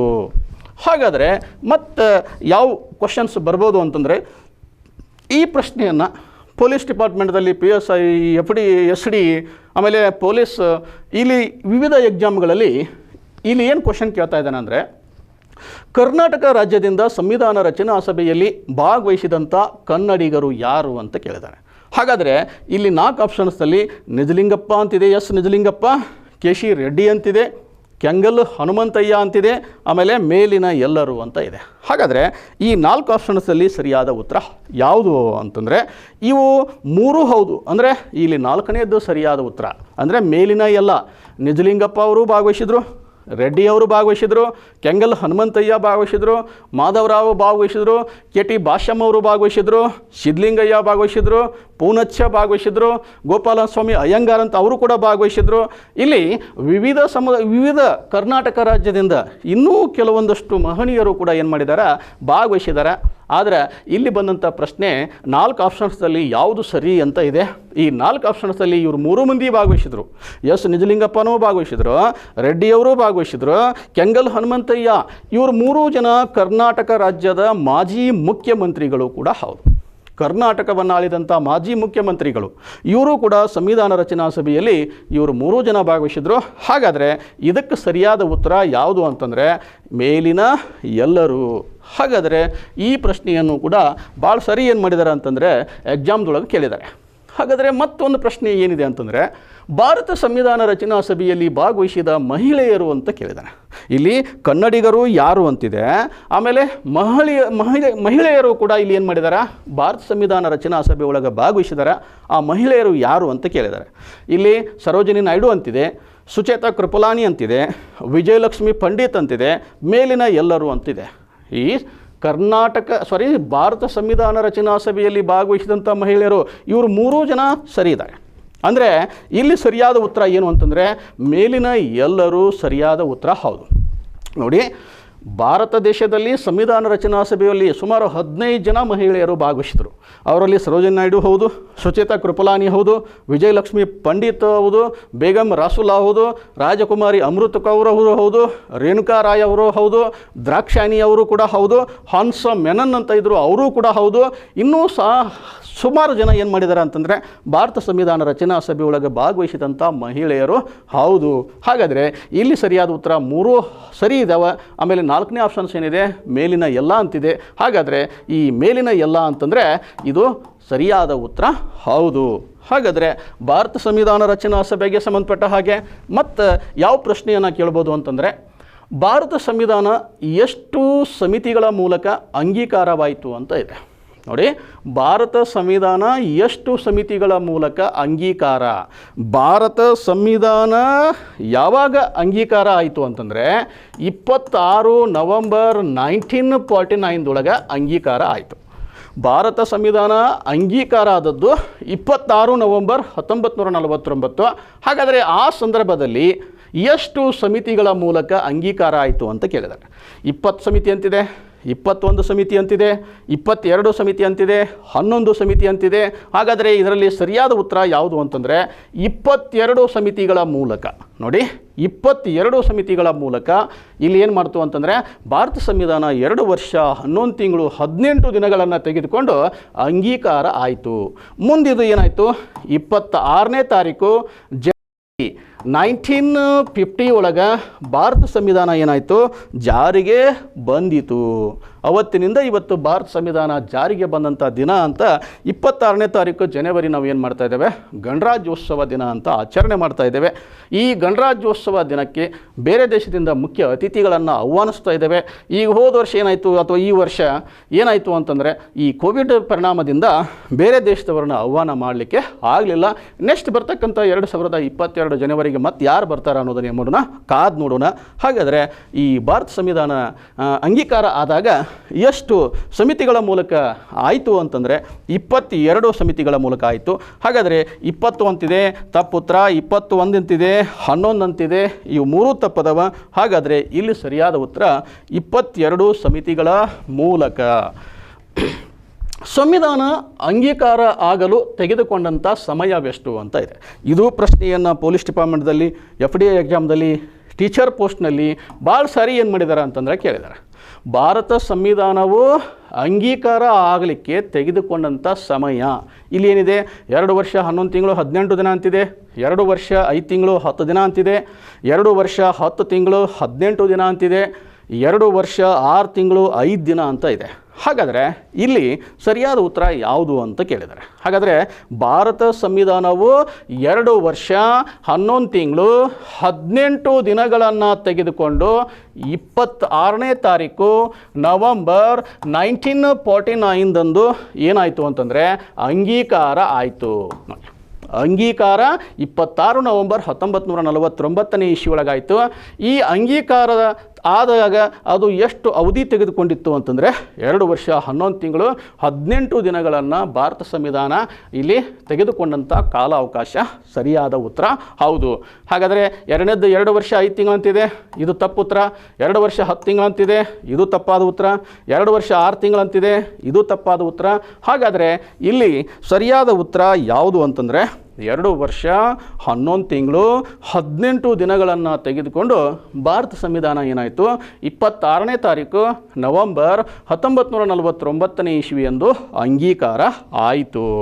ಹಾಗಾದರೆ ನೆಕ್ಸ್ಟ್ ಮತ್ತು ಯಾವ ಪ್ರಶ್ನೆ ಭಾರತ ಸಂವಿಧಾನದ ರಚನೆಗೆ ಸಂಬಂಧಪಟ್ಟ ಹಾಗೆ ಕೇಳ್ಬೋದು ಅಂತಂದರೆ, ಭಾರತ ಸಂವಿಧಾನವು 26 ನವಂಬರ್ 1949ರಂದು ಅಂಗೀಕಾರಗೊಂಡಾಗ ಎಷ್ಟು ಜನ ಸದಸ್ಯರಿಂದ ಕೂಡಿತ್ತು ಅಂತ ಇದೆ. ನೋಡಿ, ಸಂವಿಧಾನ ಅಂಗೀಕಾರಗೊಂಡಾಗ ಎಷ್ಟು ಜನ ಸದಸ್ಯರಿದ್ದರು? ಈ ಪ್ರಶ್ನೆಯನ್ನು PSI ಎಕ್ಸಾಮ್ದೊಳಗೆ ಭಾಳ ಸಾರಿ ಪುನಃ ಕೇಳ್ತಾ ಇದ್ದಾನೆ ಮತ್ತು KS ಎಕ್ಸಾಮ್ದೊಳಗೂ ಕೇಳ್ತಾ ಇದ್ದಾನೆ. ಪೊಲೀಸ್ ಎಕ್ಸಾಮ್ದಲ್ಲೂ ಈ ಪ್ರಶ್ನೆಯನ್ನು ಭಾಳ ಸಾರಿ ಕೇಳಿದಾನೆ. ಹಾಗಾದರೆ ಭಾರತ ಸಂವಿಧಾನದ ಅಂಗೀಕಾರಗೊಂಡಾಗ ಎಷ್ಟು ಜನ ಸದಸ್ಯರಿದ್ದರು? ಇಲ್ಲಿ ಫಸ್ಟ್ ಗೊತ್ತಿರಲಿ, ಫಸ್ಟ್ ಸಂವಿಧಾನ ರಚನಾ ಸಭೆಯಲ್ಲಿ ಎಷ್ಟು ಜನ ಇದ್ದರು ಅಂತಂದರೆ 389 ಅಂತ ಹೇಳಿದೆ. 9ನೇ ತಾರೀಕು ಡಿಸೆಂಬರ್ 1946ನೇ ಇಸ್ವಿಯೊಳಗೆ ಭಾರತ ಸಂವಿಧಾನದ ರಚನಾ ಸಭೆ ಫಸ್ಟ್ ಪ್ರಾರಂಭ ಆಗ್ತಾ ಇದೆ. ಅದು ನವದೆಹಲಿಯಲ್ಲಿ ಪ್ರಾರಂಭ ಆಗ್ತಾ ಇದೆ. ಆವಾಗ ಎಷ್ಟು ಜನ ಇದ್ದರು ಅಂತಂದರೆ 389 ಜನ ಇದ್ದರು. ಹಾಗಾದರೆ ಇಲ್ಲಿ ಕೇಳಿದ ಪ್ರಶ್ನೆ ಏನು ಅಂತಂದರೆ ಅಂಗೀಕಾರಗೊಂಡಾಗ ಅಂತ ಇದೆ. ಅಂಗೀಕಾರಗೊಂಡದ್ದು 26ನೇ ತಾರೀಕು ನವೆಂಬರ್ 1949. ಹಾಗಾದರೆ ಆವಾಗ ಎಷ್ಟು ಜನ ಸದಸ್ಯರು ಇದ್ದರು ಅಂತಂದರೆ 284 ಜನ ಸದಸ್ಯರು ಇದ್ದರು. ನೋಡಿ, 284 ಜನ ಸದಸ್ಯರು ಭಾರತ ಸಂವಿಧಾನ ಅಂಗೀಕಾರಗೊಂಡಾಗ ಇದ್ದಂಥ ಸದಸ್ಯರ ಸಂಖ್ಯೆ ಸರಿಯಾದ ಉತ್ತರ ಹೌದು. ಇಲ್ಲಿ 290 ಅಂತಿದೆ, ತಪ್ಪಾದದ್ದು. 292 ಅಂತಿದೆ, ತಪ್ಪಾದದ್ದು. 389 ಅಂತಿದೆ, ತಪ್ಪಾದದ್ದು. 389 ಇದ್ದಿದ್ದು ಫಸ್ಟ್ ಸಂವಿಧಾನ ರಚನಾ ಸಭೆ ಒಳಗೆ.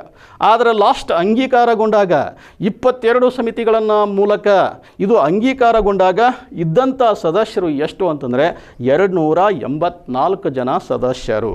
ಹಾಗಾದರೆ ಇದು ಪ್ರಶ್ನೆಯನ್ನು ಪೊಲೀಸ್ ಎಕ್ಸಾಮ್ದಲ್ಲಿ ಪುನಃ ಕೇಳ್ತಾ ಇದ್ದಾರೆ. ಸ್ವಲ್ಪ ಅದನ್ನು ಏನು ಮಾಡ್ಕೊಳ್ಳಿ, ನೋಡ್ಕೊಳ್ಳಿ. ಹಾಗಾದರೆ ಮತ್ತೆ ಪ್ರಶ್ನೆ ಯಾವುದು ಕೇಳಿದ್ದಾರೆ ಅಂತಂದರೆ ಭಾರತ ಸಂವಿಧಾನ 26 ಜನವರಿ 1950ರಂದು ಜಾರಿಗೆ ಬಂದಾಗ ಎಷ್ಟು ವಿಧಿಗಳು, ಎಷ್ಟು ಭಾಗಗಳು, ಎಷ್ಟು ಅನುಸೂಚಿಗಳು ಇದ್ದು ಅಂತ ಇದೆ. ಹಾಗಾದರೆ 26ನೇ ತಾರೀಕು ಜನವರಿ 1950ನೇ ಇಸ್ವಿಯೊಳಗೆ ಭಾರತ ಸಂವಿಧಾನ ಜಾರಿಗೆ ಬಂತು. ಜಾರಿಗೆ ಬಂದಾಗ ಎಷ್ಟು ವಿಧಿಗಳು, ಇಟ್ ಮೀನ್ಸ್ ವಿಧಿ ಅಂದರೂ ಒಂದೇ, ಕಲಂ ಅಂದರೂ ಒಂದೇ, ಆರ್ಟಿಕಲ್ಸ್ ಅಂತಂದರೂ ಒಂದೇ.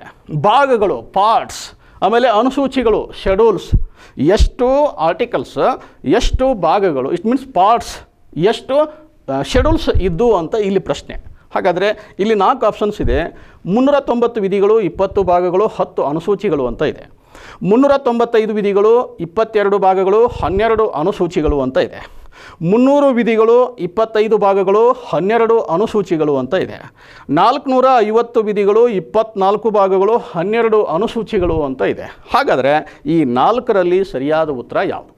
ಸಂವಿಧಾನ ಜಾರಿಗೆ ಬಂದಾಗ ಎಷ್ಟು ವಿಧಿಗಳು ಅಂತಂದರೆ 395 ವಿಧಿಗಳಿದ್ದು, ಇಲ್ಲಿ 22 ಭಾಗಗಳಿದ್ದು, 12 ಅನುಸೂಚಿಗಳಿದ್ದು. ಅಂದರೆ ಇಲ್ಲಿ ಸರಿಯಾದ ಉತ್ತರ ಯಾವುದು ಅಂತಂದರೆ 395 ವಿಧಿಗಳು, 22 ಭಾಗಗಳು, 12 ಅನುಸೂಚಿಗಳು ಸರಿಯಾದ ಉತ್ತರ. ಆದರೆ 390 ಅಂತಿದೆ, ಇದು ತಪ್ಪಾದ ಉತ್ತರ. 300 ವಿಧಿಗಳು ಅಂತಿದೆ, ಇದು ತಪ್ಪಾದ ಉತ್ತರ. 450 ವಿಧಿಗಳು ಅಂತಿದೆ, ಇದು ಕೂಡ ತಪ್ಪಾದ ಉತ್ತರ. ಹಾಗಾದರೆ ಇಲ್ಲಿ ಸರಿಯಾದ ಉತ್ತರ 395 ವಿಧಿಗಳು, 22 ಭಾಗಗಳು, 8 ಅನುಸೂಚಿಗಳು. ಇಲ್ಲೇನಾಗಿದೆ ಅಂತಂದರೆ ಟೈಪ್ ಮಿಸ್ಟೇಕ್, ಅಂದರೆ 8 ಅನುಸೂಚಿಗಳು ಆಗಬೇಕಾಗಿತ್ತು. ಇಲ್ಲಿ 12 ಅನುಸೂಚಿಗಳಂತ ಇದೆ, ಬಟ್ ಇದು 8 ಅನುಸೂಚಿಗಳು ಫಸ್ಟ್ ಭಾರತ ಸಂವಿಧಾನ ಜಾರಿಗೆ ಬಂದಾಗ ಇದ್ದು. ಹಾಗಾದರೆ ಭಾರತ ಸಂವಿಧಾನ ಇವತ್ತು ಪ್ರೆಸೆಂಟಾಗಿ ಒಳಗೊಂಡಂತಹ ವಿಧಿಗಳು ಎಷ್ಟು ಅಂದರೆ 450ಕ್ಕಿಂತ ಅಧಿಕ ಇದ್ದಾವೆ. ಆಮೇಲೆ ಎಷ್ಟು ಭಾಗಗಳಿದಾವೆ ಅಂದರೆ 25 ಭಾಗಗಳಿದ್ದಾವೆ. ಎಷ್ಟು ಅನುಸೂಚಿಗಳಿದಾವೆ ಅಂದರೆ 12 ಅನುಸೂಚಿಗಳನ್ನು ಇವತ್ತು ನಾವು ಪ್ರೆಸೆಂಟಾಗಿ ಕಾಣ್ತಾ ಇದ್ದೇವೆ.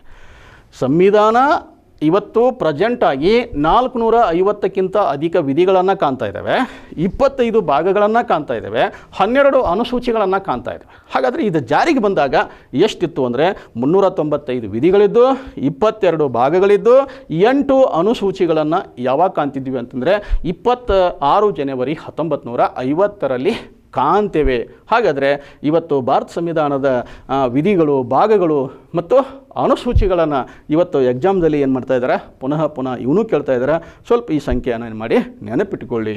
ಹಾಗಾದರೆ ಮತ್ತು ನೆಕ್ಸ್ಟ್ ಪ್ರಶ್ನೆ, ಪ್ರಚಲಿತ ಭಾರತ ಸಂವಿಧಾನದಲ್ಲಿ ಎಷ್ಟು ವಿಧಿಗಳು, ಎಷ್ಟು ಭಾಗಗಳು, ಎಷ್ಟು ಅನುಸೂಚಿಗಳಿವೆ ಅಂತ ಇದೆ. ಜಸ್ಟ್ ನಾನು ಹೇಳಿದೆ, ಇಲ್ಲಿ ಆಪ್ಷನ್ಸ್ ಕೊಟ್ಟಿದ್ದಾರೆ. 450ಕ್ಕಿಂತ ಅಧಿಕ ವಿಧಿಗಳು, 25 ಭಾಗಗಳು, 12 ಅನುಸೂಚಿಗಳು ಅಂತಿದೆ.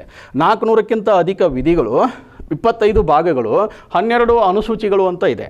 395ಕ್ಕಿಂತ ಅಧಿಕ ವಿಧಿಗಳು, 22 ಭಾಗಗಳು, 10 ಅನುಸೂಚಿಗಳು ಅಂತ ಇದೆ. 390ಕ್ಕಿಂತ ಅಧಿಕ ವಿಧಿಗಳು, 22 ಭಾಗಗಳು, 12 ಅನುಸೂಚಿಗಳು ಅಂತ ಇದೆ. ಹಾಗಾದರೆ ಈ 4ರಲ್ಲಿ ಸರಿಯಾದ ಉತ್ತರ ಯಾವುದು ಅಂತಂದರೆ 450ಕ್ಕಿಂತ ಅಧಿಕ ವಿಧಿಗಳು ಇವತ್ತು ಕಾಣ್ತಾ ಇದ್ದಾವೆ. ಅಷ್ಟೇ ಅಲ್ಲ 25 ಭಾಗಗಳನ್ನು ಕಾಣ್ತಾ ಇದ್ದೇವೆ. ಅಷ್ಟೇ ಅಲ್ಲ 12 ಅನುಸೂಚಿಗಳನ್ನು ಇವತ್ತು ಪ್ರೆಸೆಂಟಾಗಿ ನಾವು ಕಾಣ್ತಾ ಇದ್ದೇವೆ. ಅಂದರೆ ಸಂವಿಧಾನ ಇವತ್ತು ಪ್ರೆಸೆಂಟಾಗಿ ಒಳಗೊಂಡಂಥ ಆರ್ಟಿಕಲ್ಸ್ 450 ಅಬವ್. ಎಷ್ಟು ಪಾರ್ಟ್ಸ್ ಅಂತಂದರೆ 25 ಪಾರ್ಟ್ಸ್. ಎಷ್ಟು ಶೆಡ್ಯೂಲ್ಸ್ ಅಂತಂದರೆ 12 ಶೆಡ್ಯೂಲ್ಸನ್ನು ನಾವು ಏನು ಮಾಡ್ತಾ ಇದ್ದೇವೆ, ನಮ್ಮ ಸಂವಿಧಾನದೊಳಗೆ ಕಾಣ್ತಾ ಇದ್ದೇವೆ. ಹಾಗಾದರೆ ಬಿ ಆಪ್ಷನ್ಸ್ 400 ಅಂತಿದೆ, ತಪ್ಪಿದೆ. 395 ಅಂತಿದೆ, ಇದು ತಪ್ಪಿದೆ. ಆಮೇಲೆ 390 ಅಂತಿದೆ, ಇದು ಕೂಡ ತಪ್ಪಿದೆ. ಹಾಗಾದರೆ ಇಲ್ಲಿ ಸರಿಯಾದ ಉತ್ತರ 450ಕ್ಕಿಂತ ಅಧಿಕ ವಿಧಿಗಳು, 25 ಭಾಗಗಳು, 12 ಅನುಸೂಚಿಗಳನ್ನು ಇವತ್ತು ನಮ್ಮ ಪ್ರೆಸೆಂಟ್ ಭಾರತ ಸಂವಿಧಾನದಲ್ಲಿ ನಾವೇನು ಮಾಡ್ತಾ ಇದ್ದೇವೆ, ಕಾಣ್ತಾ ಇದ್ದೇವೆ.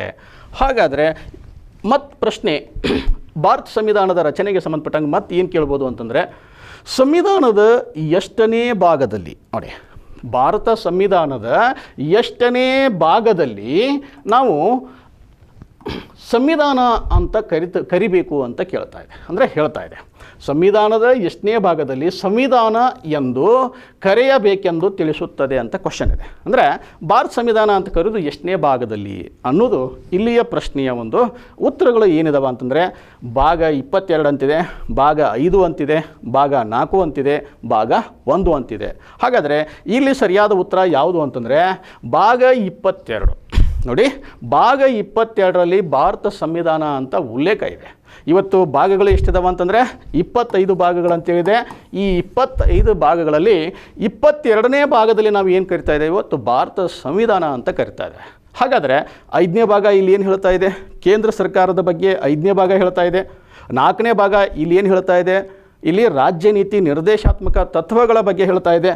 ಭಾಗ 1 ಏನು ಹೇಳ್ತಾ ಇದೆ, ಸಂಘ ಮತ್ತು ಅದರ ಪ್ರದೇಶ, ಅಂದರೆ ಭಾರತದ ರಾಜ್ಯಗಳು ಮತ್ತು ಕೇಂದ್ರಾಡಳಿತ ಪ್ರದೇಶದ ಬಗ್ಗೆ ಯಾವುದು ಅಂತಂದರೆ 1ನೇ ಭಾಗ ಹೇಳ್ತಾ ಇದೆ. ಹಾಗಾದರೆ ಇಲ್ಲಿ ಯಾವುದು ಸರಿಯಾದ ಉತ್ತರ ಅಂತಂದರೆ ಭಾಗ ಅಂದರೆ ಎ ಆಪ್ಷನ್ಸ್, ಭಾಗ 22 ಸರಿಯಾದ ಉತ್ತರ. ಭಾಗ 22ರಲ್ಲಿ ಭಾರತದ ಸಂವಿಧಾನ ಅಂತ ನಾವೇನು ಮಾಡಿದ್ದೇವೆ, ಉಲ್ಲೇಖ ಮಾಡಿದ್ದೇವೆ. ಇವತ್ತು ಭಾರತ ಸಂವಿಧಾನ ಅಂತ ನಾವು ಏನು ಮಾಡ್ತಾ ಇದ್ದೇವೆ, ಕರಿತಾ ಇದ್ದೇವೆ. ಇದಕ್ಕೆ ಸಂಬಂಧಪಟ್ಟ ಹಾಗೆ ಭಾಗ 22ರಲ್ಲಿ ನಾವೇನು ಮಾಡ್ತಾ ಇದ್ದೇವೆ, ಕಾಣ್ತಾ ಇದ್ದೇವೆ. ಇವತ್ತು ಪ್ರೆಸೆಂಟಾಗಿ 25 ಭಾಗಗಳನ್ನು ಭಾರತ ಸಂವಿಧಾನದಲ್ಲಿ ಕಾಣ್ತಾ ಇದ್ದೇವೆ. ಹಾಗಾದರೆ ಮತ್ತು ಪ್ರಶ್ನೆ ಯಾವುದು ಕೇಳ್ಬೋದು ನಿಮ್ಮ ಪೊಲೀಸ್ PSIದಲ್ಲಿ ಅಂತಂದರೆ, ಪೊಲೀಸ್ ಮತ್ತು PSIದಲ್ಲಿ ಇದು ಕಂಪಲ್ಸರಿಯಾಗಿ ಕ್ವಶನ್ ಕೇಳ್ತಾ ಇದ್ದಾನೆ. ಏನು ಅಂತಂದರೆ, ಭಾರತದ ರಾಷ್ಟ್ರಧ್ವಜ ಅನುಮೋದನೆ ಆದದ್ದು ಯಾವಾಗ? ಹೋದ ಎಕ್ಸಾಮ್ದೊಳಗೆ ಪೊಲೀಸ್ ಡಿಪಾರ್ಟ್ಮೆಂಟ್ದಲ್ಲಿ ಕೇಳಿದೆ, ಭಾರತದ ರಾಷ್ಟ್ರಧ್ವಜ ಅನುಮೋದನೆ ಆದದ್ದು ಯಾವಾಗ? ಇಲ್ಲಿ 4 ಆಪ್ಷನ್ಸ್: 22 ಜೂನ್ 1947, 26 ಜನವರಿ 1950, 22 ಜುಲೈ 1947, 26 ನವಂಬರ್ 1949 ಅಂತಿದೆ. ಹಾಗಾದರೆ ಈ 4 ಆಪ್ಷನ್ಸ್ನಲ್ಲಿ ಯಾವುದು ಸರಿಯಾದ ಉತ್ತರ ಅಂದರೆ 22ನೇ ತಾರೀಕು ಜುಲೈ 1947ನೇ ಇಸ್ವಿ ಒಳಗೆ ಏನಾಯಿತು ಅಂತಂದರೆ ರಾಷ್ಟ್ರಧ್ವಜ ಅನುಮೋದನೆ ಆಯಿತು. ಇವತ್ತು ನಮ್ಮ ಭಾರತ ದೇಶದ ರಾಷ್ಟ್ರಧ್ವಜ ಮುಖ್ಯವಾಗಿ 3 ಬಣ್ಣಗಳು. ಇಲ್ಲಿ ಮೇಲ್ಗಡೆ ಕೇಸರಿ ಇದೆ, ಮಧ್ಯ ಬಿಳಿ ಇದೆ, ಕೆಳಗಡೆ ಹಸಿರಿದೆ. 3 ಬಣ್ಣಗಳನ್ನು ಒಳಗೊಂಡು ಒಂದು ಅಶೋಕ ಚಕ್ರ 24 ಅರೆಗಳಿಂದ ಕೂಡಿದ್ದು 24 ಗಂಟೆಗಳನ್ನು ಅದು ಏನು ಮಾಡ್ತಾ ಇದೆ, ಸೂಚಿಸ್ತಾ ಇದೆ. ಈಗ ಮಾನ್ಯ PSI ಎಕ್ಸಾಮ್ದೊಳಗೆ ಮತ್ತೊಂದು ಪ್ರಶ್ನೆ ಕೇಳಿದ್ದಾರೆ, ಏನಂತ, ರಾಷ್ಟ್ರಧ್ವಜದಲ್ಲಿರುವ ಅಶೋಕ ಚಕ್ರವು ಯಾವ ಬಣ್ಣದಿಂದ ಕೂಡಿದೆ? ಇದನ್ನು 4ನೇ ಬಣ್ಣ ಅಂತ ಏನು ಮಾಡಿದ್ದಾರೆ, ತಿಳಿಸಿದ್ದಾರೆ. ಅಶೋಕ ಚಕ್ರ ಒಳಗೊಂಡಂತಹ ಬಣ್ಣ ಯಾವ ಬಣ್ಣ ಅಂತಂದರೆ ತಿಳಿ ನೀಲಿ ಬಣ್ಣ ಸರಿಯಾದ ಉತ್ತರ. ನೋಡಿ, ತಿಳಿ ನೀಲಿ ಯಾವುದು, ಅಶೋಕ ಚಕ್ರ ಒಳಗೊಂಡಂಥ ಬಣ್ಣ. ಅಂದರೆ ರಾಷ್ಟ್ರಧ್ವಜದ 4ನೇ ಬಣ್ಣ ಅಂತ ಇಲ್ಲಿ ಏನಾಗಿದೆ, ಕನ್ಸಿಡರ್ ಆಗಿದೆ. ಅಂದರೆ ರಾಷ್ಟ್ರಧ್ವಜದ 4ನೇ ಬಣ್ಣ ಅಂತ ಕೇಳಿದರೆ ನೀವೇನು ಹೇಳಬೇಕು, ತಿಳಿ ನೀಲಿ ಅಂತ ಹೇಳ್ಬೇಕು. ಹಾಗಾದರೆ ಮುಖ್ಯವಾಗಿ ಕೇಸರಿ ಮೇಲ್ಗಡೆ, ಮಧ್ಯ ಬಿಳಿ, ಕೆಳಗಡೆ ಹಸಿರು ಬಣ್ಣ. ಇಲ್ಲೇನಿದೆ ಅಂತಂದರೆ 4ನೇ ಬಣ್ಣ ತಿಳಿ ನೀಲಿ ಅಂತಿದೆ. ಹಾಗಾದರೆ ಈ ನಮ್ಮ ರಾಷ್ಟ್ರಧ್ವಜ ಅನುಮೋದನೆ ಆದದ್ದು 22 ಜುಲೈ 1947ನೇ ಇಸ್ವಿ. ಈ ರಾಷ್ಟ್ರಧ್ವಜದ ವಿನ್ಯಾಸಕಾರ ಯಾರು ಅಂತಂದರೆ ಆಂಧ್ರ ಪ್ರದೇಶದವರಾದಂಥ ಪಿಂಗಾಳಿ ವೆಂಕಯ್ಯ ಈ ರಾಷ್ಟ್ರಧ್ವಜದ ವಿನ್ಯಾಸಕಾರ ಹೌದು. ಇಲ್ಲಿ ಜೂನ್ 47 ಅಂತಿದೆ, ಇದು ತಪ್ಪು. 26 ಜನವರಿ ಅಂತಿದೆ, ಇದು ತಪ್ಪು. 26 ನವಂಬರ್ ಅಂತಿದೆ, ಇದು ಕೂಡ ತಪ್ಪಾದ ಉತ್ತರ. ಹಾಗಾದರೆ ಇಲ್ಲಿ ಸರಿಯಾದ ಉತ್ತರ ಯಾವುದು ಅಂತಂದರೆ 22ನೇ ತಾರೀಕು ಜುಲೈ 1947ನೇ ಇಸ್ವಿಯಂದು ಭಾರತದ ರಾಷ್ಟ್ರಧ್ವಜ ಏನಾಯಿತು ಅಂತಂದರೆ ಅನುಮೋದನೆ ಆಯಿತು. ಹಾಗಾದರೆ ನೆಕ್ಸ್ಟ್ ಮತ್ತು ಪ್ರಶ್ನೆ ಪೊಲೀಸ್ ಡಿಪಾರ್ಟ್ಮೆಂಟ್ದಲ್ಲಿ ಕಂಪಲ್ಸರಿಯಾಗಿ ಕೇಳ್ತಕ್ಕಂಥ ಪ್ರಶ್ನೆ ಇದು ಕೂಡ ಹೌದು. ಭಾರತದ ರಾಷ್ಟ್ರಗೀತೆ ಜನಗಣಮನ ಅನುಮೋದನೆ ಆದದ್ದು ಯಾವಾಗ? ನೋಡಿ, ರಾಷ್ಟ್ರಧ್ವಜ ಅನುಮೋದನೆ 22 ಜುಲೈ 1947. ಆದರೆ ಇಲ್ಲಿ ರಾಷ್ಟ್ರಗೀತೆ ಅಂತ ಕೇಳಿದ್ದಾರೆ. ಭಾರತದ ರಾಷ್ಟ್ರಗೀತೆ ಜನಗಣಮನ. ಈ ರಾಷ್ಟ್ರಗೀತೆ ಅನುಮೋದನೆ ಆದದ್ದು ಯಾವಾಗ ಅಂತ 4 ಆಪ್ಷನ್ ಕೊಟ್ಟಿದ್ದಾರೆ. 26 ಜನವರಿ 1950 ಅಂತಿದೆ, 24 ಜನವರಿ 1950 ಅಂತಿದೆ, 26 ನವೆಂಬರ್ 1949 ಅಂತಿದೆ, 22 ಜುಲೈ 1947 ಅಂತ ಇದೆ. ಹಾಗಾದರೆ ಯಾವಾಗ ಅನುಮೋದನೆ ಆಯಿತು ಅಂತಂದರೆ 24ನೇ ತಾರೀಕು 1950ನೇ ಇಸ್ವಿಯಂದು ಭಾರತದ ರಾಷ್ಟ್ರಗೀತೆ ಜನಗಣಮನ ಏನಾಯಿತು, ಅನುಮೋದನೆ ಆಯಿತು. ಇಲ್ಲಿ 26 ಅಂತಿದೆ, ಇದು ತಪ್ಪು ಉತ್ತರ. 26 ನವೆಂಬರ್ 1949 ಅಂತಿದೆ, ತಪ್ಪಾದ ಉತ್ತರ. 22 ಜುಲೈ 1947 ಅಂತಿದೆ, ಇದು ಕೂಡ ತಪ್ಪಾದ ಉತ್ತರ. ಹಾಗಾದರೆ ಭಾರತದ ರಾಷ್ಟ್ರಗೀತೆ ಜನಗಣಮನ ಅನುಮೋದನೆಯಾದದ್ದು 24ನೇ ತಾರೀಕು ಜನವರಿ 1950ನೇ ಇಸ್ವಿಯಂದು. ಈ ರಾಷ್ಟ್ರಗೀತೆಯನ್ನು ಬರೆದವರು ರವೀಂದ್ರನಾಥ್ ಟ್ಯಾಗೂರ್, ಭಾರತದ ಏಕೈಕ ಕವಿ. ಇವತ್ತು ಬಾಂಗ್ಲಾದೇಶದ ರಾಷ್ಟ್ರಗೀತೆಯನ್ನು ಕೂಡ ಬರೆದವರು ಯಾರು ಅಂತಂದರೆ ಭಾರತ ದೇಶದ ರವೀಂದ್ರನಾಥ್ ಟ್ಯಾಗೂರರೇ. ಬಾಂಗ್ಲಾದೇಶದ ರಾಷ್ಟ್ರಗೀತೆ ಅಮರ ಸೋನಾರ ಬಾಂಗ್ಲಾ. ಅಷ್ಟೇ ಅಲ್ಲ, ಭಾರತದ ರಾಷ್ಟ್ರಗೀತೆ ಜನಗಣಮನ ಇಲ್ಲಿ ಬರೆದವರು ಯಾರು ಅಂತಂದರೆ ರವೀಂದ್ರನಾಥ್ ಟ್ಯಾಗೂರ್ ಸರಿಯಾದ ಉತ್ತರ ಹೌದು. ಹಾಗಾದರೆ ಇದು ಅನುಮೋದನೆ ಆದದ್ದು ಯಾವಾಗ ಅಂತಂದರೆ 24 ಜನವರಿ 1950ನೇ ಇಸ್ವಿ. ಹಾಗಾದರೆ ನೆಕ್ಸ್ಟ್ ಮತ್ತು ಯಾವ ಪ್ರಶ್ನೆ ಇದೆ ಅಂತಂದರೆ, ಭಾರತದ ರಾಷ್ಟ್ರಗೀತೆ ಮತ್ತು ಬಾಂಗ್ಲಾದ ರಾಷ್ಟ್ರಗೀತೆ ಅಮರ ಸೋನಾರ ಬಾಂಗ್ಲಾ ಬರೆದವರು ಯಾರು? ಈಗ ಜಸ್ಟ್ ಹೇಳಿದೆ, ರಾಷ್ಟ್ರಗೀತೆ ಅನುಮೋದನೆ 24 ಜನವರಿ 1950. ಇದನ್ನು ಬರೆದವರು ಯಾರು ಅಂತಂದರೆ ರವೀಂದ್ರನಾಥ್ ಟ್ಯಾಗೂರ್ ಅಂತ ಇದೆ. ಹಾಗಾದರೆ ಈ ರವೀಂದ್ರನಾಥ್ ಟ್ಯಾಗೂರ್ ಏನಿದೆ ಅಂತಂದರೆ ಸರಿಯಾದ ಉತ್ತರ. ಭಾರತ ದೇಶಕ್ಕೆ ಅಷ್ಟೇ ಇಲ್ಲ, ಬಾಂಗ್ಲಾದೇಶದ ರಾಷ್ಟ್ರಗೀತೆಯನ್ನು ಕೂಡ ಯಾರು ಬರೆದಾರ ಅಂತಂದರೆ ರವೀಂದ್ರನಾಥ್ ಟ್ಯಾಗೂರೇ ಬರೆದಿದ್ದಾರೆ. ಅಮರ ಸೋನಾರ ಬಾಂಗ್ಲಾ ಬಾಂಗ್ಲಾದೇಶದ ರಾಷ್ಟ್ರಗೀತೆ. 2 ರಾಷ್ಟ್ರಗಳಿಗೆ ರಾಷ್ಟ್ರಗೀತೆಯನ್ನು ಬರೆದಂಥ ಒಬ್ಬ ಏಕೈಕ ಕವಿ. ಪ್ರಪಂಚದಲ್ಲಿ ಇಲ್ಲಿಯವರೆಗೂ 2 ದೇಶದ ರಾಷ್ಟ್ರಗಳಿಗೆ ರಾಷ್ಟ್ರಗೀತೆಯನ್ನು ಇನ್ನೂ ಯಾರೂ ಬರೆದಿಲ್ಲ. ಬಟ್ ಬರೆದವ್ರು ಯಾರು ಅಂತಂದರೆ ಅದು ನಮ್ಮ ದೇಶದ ಅದು ಹೆಮ್ಮೆಯ ಸಂಗತಿ.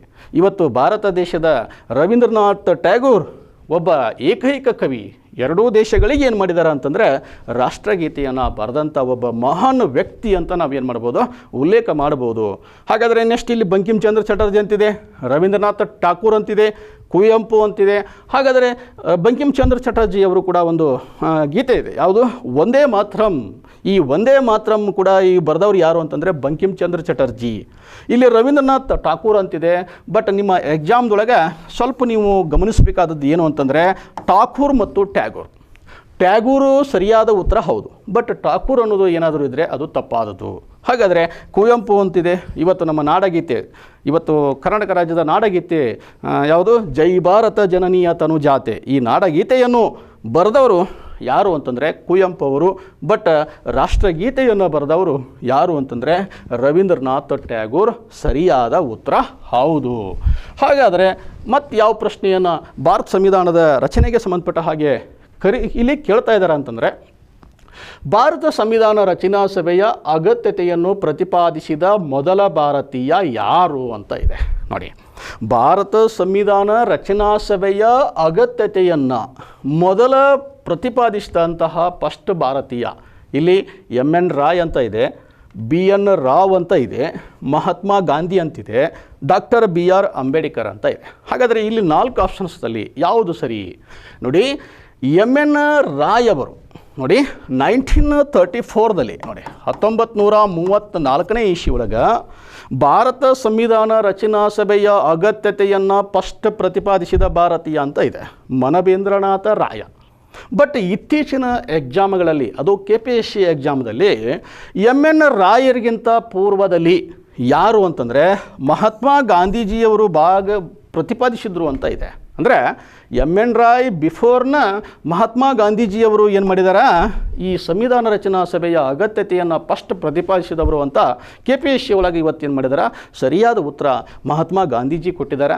ಹಾಗಾಗಿ ನಾವಿಲ್ಲಿ ಏನು ಉಲ್ಲೇಖ ಮಾಡಬೇಕು ಅಂತಂದರೆ ಮಹಾತ್ಮ ಗಾಂಧೀಜಿಯವರು ಸಂವಿಧಾನ ರಚನಾ ಸಭೆಯ ಅಗತ್ಯತೆಯನ್ನು ಫಸ್ಟ್ ಪ್ರತಿಪಾದಿಸಿದ ಭಾರತೀಯ ಅಂತ ಇವತ್ತಿನ ಎಕ್ಸಾಮ್ಗಳಲ್ಲಿ ಕಂಡು ಬಂದಿದ್ದಕ್ಕಾಗಿ ಇದನ್ನು ನಾವೇನು ಮಾಡಬೇಕು, ಫಾಲೋ ಮಾಡಬೇಕಾಗತ್ತೆ. ಬಟ್ ಇನ್ನುಳಿದಂತಹ ಬುಕ್ಸ್ಗಳಲ್ಲಿ ಅಥವಾ ಇನ್ನುಳಿದಂಥ ಒಂದು ಮಾಹಿತಿ ಪ್ರಕಾರ ಏನಿದೆ MN ರಾಯ್ ಅಂತ ಇದೆ. ಬಟ್ ಇತ್ತೀಚಿನ ಎಕ್ಸಾಮ್ಗಳಲ್ಲಿ ಏನು ಮಾಡಿದಾರೆ, ಮಹಾತ್ಮ ಗಾಂಧಿ ಅಂತ ಉಲ್ಲೇಖ ಮಾಡಿದ್ದಾರೆ. ಹಾಗಾದರೆ ನಾವು ಇಲ್ಲಿ ಏನು ತಿಳ್ಕೊಬೇಕು ಅಂದರೆ ಮಹಾತ್ಮ ಗಾಂಧೀಜಿ ಈ 1934ಕ್ಕಿಂತ ಬಿಫೋರ್ನ ಇಲ್ಲೇನು ಮಾಡಿದ್ದಾರೆ, ಸಂವಿಧಾನ ರಚನಾ ಸಭೆಯ ಅಗತ್ಯತೆಯನ್ನು ಫಸ್ಟ್ ಪ್ರತಿಪಾದಿಸ್ತವ ನಮ್ಮ ದೇಶದವರು ಹೌದು ಅಂತ ನಾವೇನು ಮಾಡಬೇಕು, ಕರಿಬೇಕಾಗತ್ತಾ. ಹಾಗಾದರೆ ಇಲ್ಲಿ ಬಿ ಎನ್ ರಾವ್ ಅಂತಿದೆ. ಬಿ ಎನ್ ರಾವ್ ತಪ್ಪಾದ ಉತ್ತರ. ಯಾಕಂದರೆ ಸಂವಿಧಾನಿಕ ಸಲಹೆಗಾರರಾಗಿ ಬೆನಗಲ್ ನರಸಿಂಹರಾವ್ ಆಯ್ಕೆಯಾಗಿದ್ದರು. ಆಮೇಲೆ ಅಂಬೇಡ್ಕರ್ ಅವರು ಕರಡು ಸಮಿತಿಯ ಅಧ್ಯಕ್ಷ ಸ್ಥಾನವನ್ನು ವಹಿಸಿದರು. ಹಾಗಾದರೆ ಇಲ್ಲಿ ಅಗತ್ಯತೆಯನ್ನು, ಅದು ರಚನಾ ಸಭೆಯ ಅಗತ್ಯತೆಯನ್ನು ಫಸ್ಟ್ ಪ್ರತಿಪಾದಿಸಿದವರು ಯಾರು, ಅದು ಭಾರತೀಯರು ಅಂತಂದರೆ ಇಲ್ಲಿ ಸರಿಯಾದ ಉತ್ತರ ನಾವು ಏನು ಹೇಳಬೇಕು, ಮಹಾತ್ಮ ಗಾಂಧಿ ಅಂತ ಹೇಳಬೇಕು. ಬಟ್ ಎಮ್ ಎನ್ ರಾಯ, ಅಂಬೇಡ್ಕರ್ ಮತ್ತು ರಾವ್ ತಪ್ಪಾದ ಉತ್ತರ. ಹಾಗಾದರೆ ಇವತ್ತು ಭಾರತ ಸಂವಿಧಾನದ ರಚನಾ ಸಭೆಗೆ ಸಂಬಂಧಪಟ್ಟ ಹಾಗೆ ಇಲ್ಲಿ ಏನಿದೆ ಅಂತಂದರೆ, ಅದು ಭಾರತ ಸಂವಿಧಾನದ ರಚನೆಗೆ ಸಂಬಂಧಪಟ್ಟ ಹಾಗೆ ನಿಮ್ಮ ಸುಮಾರು 1ರಿಂದ 2 ಪ್ರಶ್ನೆಗಳು ಇಲ್ಲೇನಾಗ್ತಾ ಇದ್ದಾವೆ, ಪೊಲೀಸ್ ಎಕ್ಸಾಮು, PSI ಎಕ್ಸಾಮದಲ್ಲಿ, ಆಮೇಲೆ ಇನ್ನುಳಿದಂತಹ ಸ್ಪರ್ಧಾತ್ಮಕ ಯಾವುದೇ ಪರೀಕ್ಷೆಗಳಲ್ಲಿ ಇಲ್ಲೇನು ಮಾಡ್ತಾ ಇದ್ದಾರೆ ಅಂದರೆ ಸಂವಿಧಾನ ರಚನಾ ಸಭೆಗೆ ಸಂಬಂಧಪಟ್ಟ ಹಾಗೆ ಪ್ರಶ್ನೆಗಳನ್ನು ಕೇಳ್ತಾ ಇದ್ದಾರೆ. ಹಾಗಾದರೆ ಆ ಪ್ರಶ್ನೆಗಳಿಗೆ ಸಂಬಂಧಪಟ್ಟ ಹಾಗೆ, ಆ ಟಾಪಿಕ್ಗೆ ಸಂಬಂಧಪಟ್ಟ ಹಾಗೆ ನಾ ಏನು ಮಾಡಿದ್ದೇನೆ, ಸುಮಾರು 22 ಪ್ರಶ್ನೆಗಳನ್ನು ನೋಡಿ, ಸುಮಾರು 22 ಪ್ರಶ್ನೆಗಳನ್ನು ನಾವು ಇಲ್ಲಿ ಏನು ಮಾಡಿದ್ದೇವೆ, ಈ ಸಂವಿಧಾನ ರಚನೆಗೆ ಸಂಬಂಧಪಟ್ಟ ಹಾಗೆ ಡಿಸ್ಕಷನ್ ಮಾಡಿದ್ದೇವೆ. ಈ ಪ್ರಶ್ನೆಗಳನ್ನು ಪುನಃ ಓದ್ಕೊಳ್ಳಿ, ನೋಡ್ಕೊಳ್ಳಿ, ಗಮನ ಹರಿಸಿ ಸ್ಟಡಿ ಮಾಡಿ. ನೀವು ಪೊಲೀಸ್ ಮತ್ತು PSI ಸದ್ಯ ಪ್ರೆಸೆಂಟಾಗಿ ಇರ್ತಕ್ಕಂಥ ಎಕ್ಸಾಮು, ಅದರಲ್ಲಿ ಸಕ್ಸಸ್ ಆಗಿ ಅಷ್ಟೇ ಅಲ್ಲ, ನೆಕ್ಸ್ಟ್ ಮತ್ತು ಮುಂದಿನ ಟಾಪಿಕ್ಕು ನಾ ಏನು ಮಾಡ್ತಾ ಇದ್ದೇನೆ, ಪ್ರಸ್ತಾವನೆಗೆ ಸಂಬಂಧಪಟ್ಟ ಹಾಗೆ, ಎರವಲುಗಳಿಗೆ ಸಂಬಂಧಪಟ್ಟ ಹಾಗೆ ಆ ಟಾಪಿಕ್ ಮೇಲೆ ಮತ್ತು ಎಷ್ಟು ಪ್ರಶ್ನೆಗಳು ಬರ್ತಾ ಇದ್ದಾವೆ, ಅದು ಸಂಭವನೀಯ ಪ್ರಶ್ನೆಗಳು ಮತ್ತು ಯಾವ ರೀತಿಯಾಗಿ ಕೇಳ್ಬೋದು, ಈಗ ಆಲ್ರೆಡಿ ಯಾವ ಪ್ರಶ್ನೆಗಳನ್ನು ಕೇಳಿದ್ದಾರೆ ಅನ್ನೋದ್ರ ಬಗ್ಗೆ ನಾವು ಏನು ಮಾಡ್ತಾ ಇದ್ದೇವೆ, ಡಿಸ್ಕಷನ್ ಮಾಡ್ತಾ ಇದ್ದೇವೆ. ಹಾಗಾದರೆ ನಮ್ಮ ಯೂಟ್ಯೂಬ್ ಚಾನಲಿಗೆ ಸಬ್ಸ್ಕ್ರೈಬ್ ಆಗಲಿಲ್ಲ, ಸಬ್ಸ್ಕ್ರೈಬ್ ಆಗಿ ಪುನಃ ವಿಡಿಯೋವನ್ನು ನೋಡಿ, ಆಮೇಲೆ ನೆಕ್ಸ್ಟ್ ಬರ್ತಕ್ಕಂಥ ವಿಡಿಯೋದೊಳಗೆ ನಾನು ಏನು ಮಾಡ್ತೀನಿ, ಈ ಪ್ರಸ್ತಾವನೆಗೆ ಸಂಬಂಧಪಟ್ಟ ಹಾಗೆ, ಆಮೇಲೆ ಎರವಲುಗೂ ಸಂಬಂಧಪಟ್ಟ ಹಾಗೆ ಏನು ಮಾಡ್ತಾ ಇದ್ದೇನೆ, ಡಿಸ್ಕಷನ್ ಮಾಡ್ತೀನಿ ಅಂತ ಹೇಳ್ತಾ ಈ ಒಂದು ಟಾಪಿಕನ್ನು ಮುಗಿಸ್ತಾ ಇದ್ದೇನೆ. ಎಲ್ಲರಿಗೂ ನಮಸ್ಕಾರ.